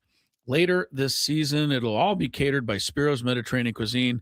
Remember, register your name. There's still time for you to win out there. Yeah. Like you could register your name today and be called tomorrow. It could just be the luck of the draw. So get your name in there, 973thefansd.com/biggest fan. Scraby's got an Olympic update coming up. Can't live without it. You're going to update the Alemania game here against Finnmark? For a second I was like, what? Yes, No, I'm not going to update Alemania. You don't know what Finnmark. Do you know who Alemania is? Yeah, it's That's Germany. German Yes. for Germany. Yes. Okay. That's the only German I know, by the way. So the name of the country. The name of the country. I threw it in for you. That's I it. know 9 means no, I think. I guess you're right. All right. Okay. Here we go. Nine. I think. I know it from Rammstein. Du hast. Why don't you just go? Du hast. You know what's funny? Is my freshman year, I can't remember. There was 2 brothers that played for state, and one of them came out to that song. Du hast. I love Du hast. Du hast. Okay, I know another word in German. What? Mister. And that is Air Scraby. Please give the traffic. Okay.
All right. We were made aware.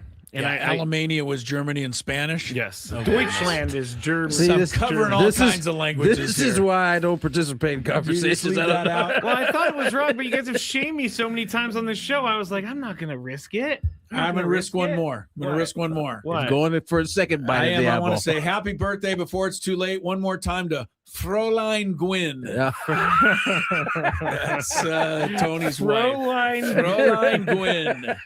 That is funny. Yes. That is So funny. it is her birthday. Happy today. birthday, honey. That's right. Happy birthday, Fräulein Gwynn. Fräulein Gwynn. All right. Let's just dive in with the story of the day, I think, out of the Olympics. And not loser, skeleton racer Vladislav Heriskevich. He had a helmet. He's from Ukraine. He had a helmet with, I believe, 20 people in their photos on the had their helmet. photos, yes. They have passed away due to the Ukraine war. And he was going to use this helmet. And during his race, the Olympics They cited Article 50.2 of the Olympic Charter stating, quote, no kind of demonstration or political, religious, or racial propaganda is permitted in any Olympic sites, venues, or other areas. So they're saying that his helmet was political propaganda. They said you could wear a black armband if you would like. That was their that was the way they their tried solution. to, yeah. Vladislav Hereskevich, he pulled out of the Olympics. He is not going to race, which I think is actually standing your ground here and doing what this is bringing more attention to it. Good attention. These bodies always seem to bring more attention to things by approaching it in the way that they do. Yeah. It never fails. Yeah, there's a guy who has a helmet that looks like Venom from Spider-Man, but he can't, but he can wear it and this guy can't wear his. Yeah. Look, I think Vladislav Hereskevich has got a lot of support here. Number one. Number two, if it was your country that was under attack, I think all of us would feel very similar to this guy. I mean, he's lost people that he knows, athletes, friends, people that he's, practiced with, and he wanted to, I don't know that he was trying to even make a political statement. He said he was just trying to honor these people. Yeah, it wasn't like there was a message behind it. It was just I'm honoring my friends, and that's where I see the difference. His helmet did not say, stop the war, leave us alone, whatever you'd say. But they didn't find, as he said, we couldn't find common ground, so he's out. That's awesome, I think. Listen, it sucks that he worked as hard as he did, right? That he has to give. He this ultimately up, was the one that made the decision, and kudos to him for standing 10 toes down on something that he believed in. He could have raced and put the black armband on, and Ukraine could have just said, we're not even going into the Olympics at all. That is something the U.S. did. Remember, in 1980, yep. The games were in Moscow, and they were invading Afghanistan. Jimmy Carter said, we're not even going. So I think this is – I wish that something like this could actually change it, but that's the only thing, you feel like it's going to almost fall on deaf ears. Because, what is Russia going to pull out of Ukraine now because he did this? Yeah. No. Yeah. But I think he's making a hell of a point that needs to be made. I can understand why they have to say that he can't wear this, because if they make an exception for him, then they have to make an exception for everybody's walking everyone. around. But he wasn't. He said, and I agree with him, he was honoring these people. And I think there's a difference here. I'm with you. I'm totally with you. But it opens up that floodgate of everyone now wanting to put something on their uniform to honor someone, which would be kind of confusing, I think. I wonder what would have. Well, that would have made a mockery of it. What? If he said he'd be in the competition and then put his helmet on and went sliding down the mountain, were they going to tackle him on the way down? They can't catch him. It's going too fast. I thought about that when I read the story this morning. Right, but that would be the helmet. You gotta have it. Were you hiding it in order to I know you gotta get we watched those guys in the half pipe yesterday. They were just on the course for a good few seconds. Yeah. I don't know how he would have been able to pull it off. I don't think he could have pulled it off. Well, Clay says, I'm sure all Olympians are made very aware of the rules regarding outerwear and political statements implied or perceived. I'm sure they are. And I'm sure he knew the rule. Well, this isn't a debate on whether he should have been this isn't the debate is there's not a debate. It's basically he made a stand. He decided. We commend him for it. Right. 100%. Yeah. Yeah. And he stood, like Tony said, 10 toes on the ground. So yeah, that was a good one, Tony. You come up with a lot of these. I didn't what did you say? But I really like that. Did you say 10 toes down? I just said 10 toes down. I didn't say on the ground. 10 toes on the ground, Tony said. Don't misquote the guy. Yeah. Finally, in this story, Team Ukraine, after their luge relay competition, they showed support for him, and each member kneeled and raised their helmets. So that was their honoring of him. Now, let's get to the medal count for the Olympics. Italy is still leading with 17. They were leading yesterday. No, that's true. Norway was. Well, now they have 17, 6 gold, 3 silver, 8 bronze. Norway has 14 medals, 7 gold, 2 silver, 5 bronze. United States, 14 medals, 4 gold. What's going on with the gold, guys? 7 silver, 3 bronze. So 17, 14, 14. I know right that they need to keep track. I get that. I live in a world that doesn't exist, only in my mind. Mm-hmm. But the whole Olympic spirit is about competition, being out there representing your country. If they didn't keep the medal count, would it matter? Like, do we get anything for winning? Getting the most? Country pride, man. We do? We get to say we're the best. Okay. Yeah, and then point to the medal count. Okay. But I want more gold medals than the other medals. Okay. You disagree? Yeah, it's not necessary, I don't think. I won't say I disagree. I see where you're coming from. I just don't feel it's necessary. They've always kept the count. Of course, it's not necessary. They don't need to do it. But since we're doing it, since they're doing it, you're gonna you're gonna take some pride in it. Well, this is gonna stink then, Tony, because I think at the Winter Olympics, you're gonna have to take a backseat to all your friends in Norway. So just so you know, the NBA has dropped the hammer. We'll get to that in just a second on the Jazz and the Magic. Apparently, for cheating. Yeah. They've heard enough. Oh no, I'm sorry, not the Magic, the Pacers. Okay, so we'll get to that in just a second. For tanking, you mean? Yes. I thought it was the Jazz that was tanking. No, it's Jazz and Pacers. Oh, okay. So the Jazz have been levied a heavy fine. Good. So I'll tell you guys about that in a second. Team USA men's hockey dominates Latvia 5-1. NHL players are playing for the first time since 2012, and some are saying this is the best hockey team that the men have ever had. We'll see, because Canada's pretty good too, and they're going to probably go head to head. I will say this: if you're a hockey fan, which I am, these games are worth watching because you are seeing all the best hockey players on the planet on one sheet of ice.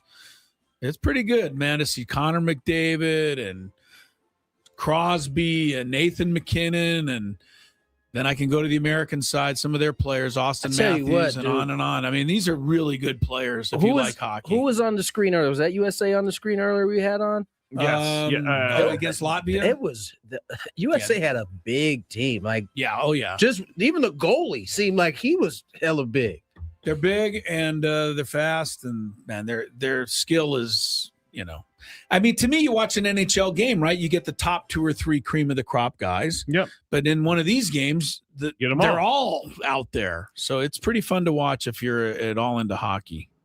Chloe Kim went for the first Olympics snowboarding three-peat, but she ended up taking home silver. So Korea's 17-year-old. Yeah, it's okay. Choi. I don't want to mess up her first name. Gaon. Yeah, because her parents might be listening. Just take a crack at it. Nobody's going to know. Don't be scared. Gaon? There you go. Choi? Boy. I don't know. I have no idea. Shot. She's the youngest Olympic medalist at the Milan Olympics. And Chloe Kim announced that she lost because she's over the hill at 25. Okay, she did not. Kristen Santos Griswold, her redemption tour. 4 years ago, she had a heartbreak in the short track speed skating, and she struggled in the Olympics, but this time she struggled again. What? She was locked out of the medal final race, so she could not redeem the 4 years ago, the heartbreak of What was the losing. heartbreak? She lost a short track event, and she was trying to redeem herself, and she did not. You mean somebody lost, came back in the next Olympics and lost again, and you found that to be a big because news she's item? one of the best speed skaters in the world. So it's almost like Michaela Schifrin not winning her events. It's very shocking. All right, I'm with you. It's very shocking. He had to get there, Chris. He didn't quite get there. He didn't get there at the initially. beginning. Yeah, now we're good now. Last one, Finland. Man, we were pronouncing names weird here. What do we got going? Finland ski jump coach. What you Igor said? What, you Medved. actually called it Finland? I didn't mean to. That's even worse than Finnmark. Yeah. This I didn't mean Finnmark, to. he messed up. You've been on me pretty good all week. Finland is because I misspoke. There's nothing that. Where were you going with Finland? I'm telling you. Like Finland. at least I just took Finland and took the F off of Finland and put it on Denmark. I was trying to combine. That's all I did. Finland and ski. So Finland. I don't. Finland see ski the coach connection. I don't see the Igor connection there, buddy. Medved. I thought you were talking about a new country full of fiends. He's been sent home over alcohol-related issues. He's turning up too much. Listen to Scraby keep trying to read the story and power through. He was But we're turning not up going to too let much. you. You called it Finland. I think Finland's much better than Finland. I don't think so. No, it's All not. right, hold on. Before you guys go, NBA has fined the Utah Jazz and Indiana Pacers. Utah Jazz has been fined $500,000. The Indiana Pacers have been fined $100,000. That's a lot to you. 500 is a lot. We We don't see fines like that. Like we see other fines, but we don't see $500,000 fines. And the Utah Jazz going to take Markkanen out of the game tonight. They and sure are. Take another $500,000. I mean, can you keep getting punished? I don't. Yeah, I yes, guess you maybe, should. maybe this is to deter them from continuing to do it. We'll It'd see be if funny it if works. Utah keeps doing But it. now, though. what do you got to do now? With 6 minutes to go, you bring him back in for a minute and take him out. I mean, this can get keep can playing just go. with the rules. Yeah. Be ludicrous. Well, $500 out their pocket. All right, Scraby's Chronicles. We're back full show tomorrow. Catch up with you on Friday, the 13th tomorrow. Ooh. Oh boy.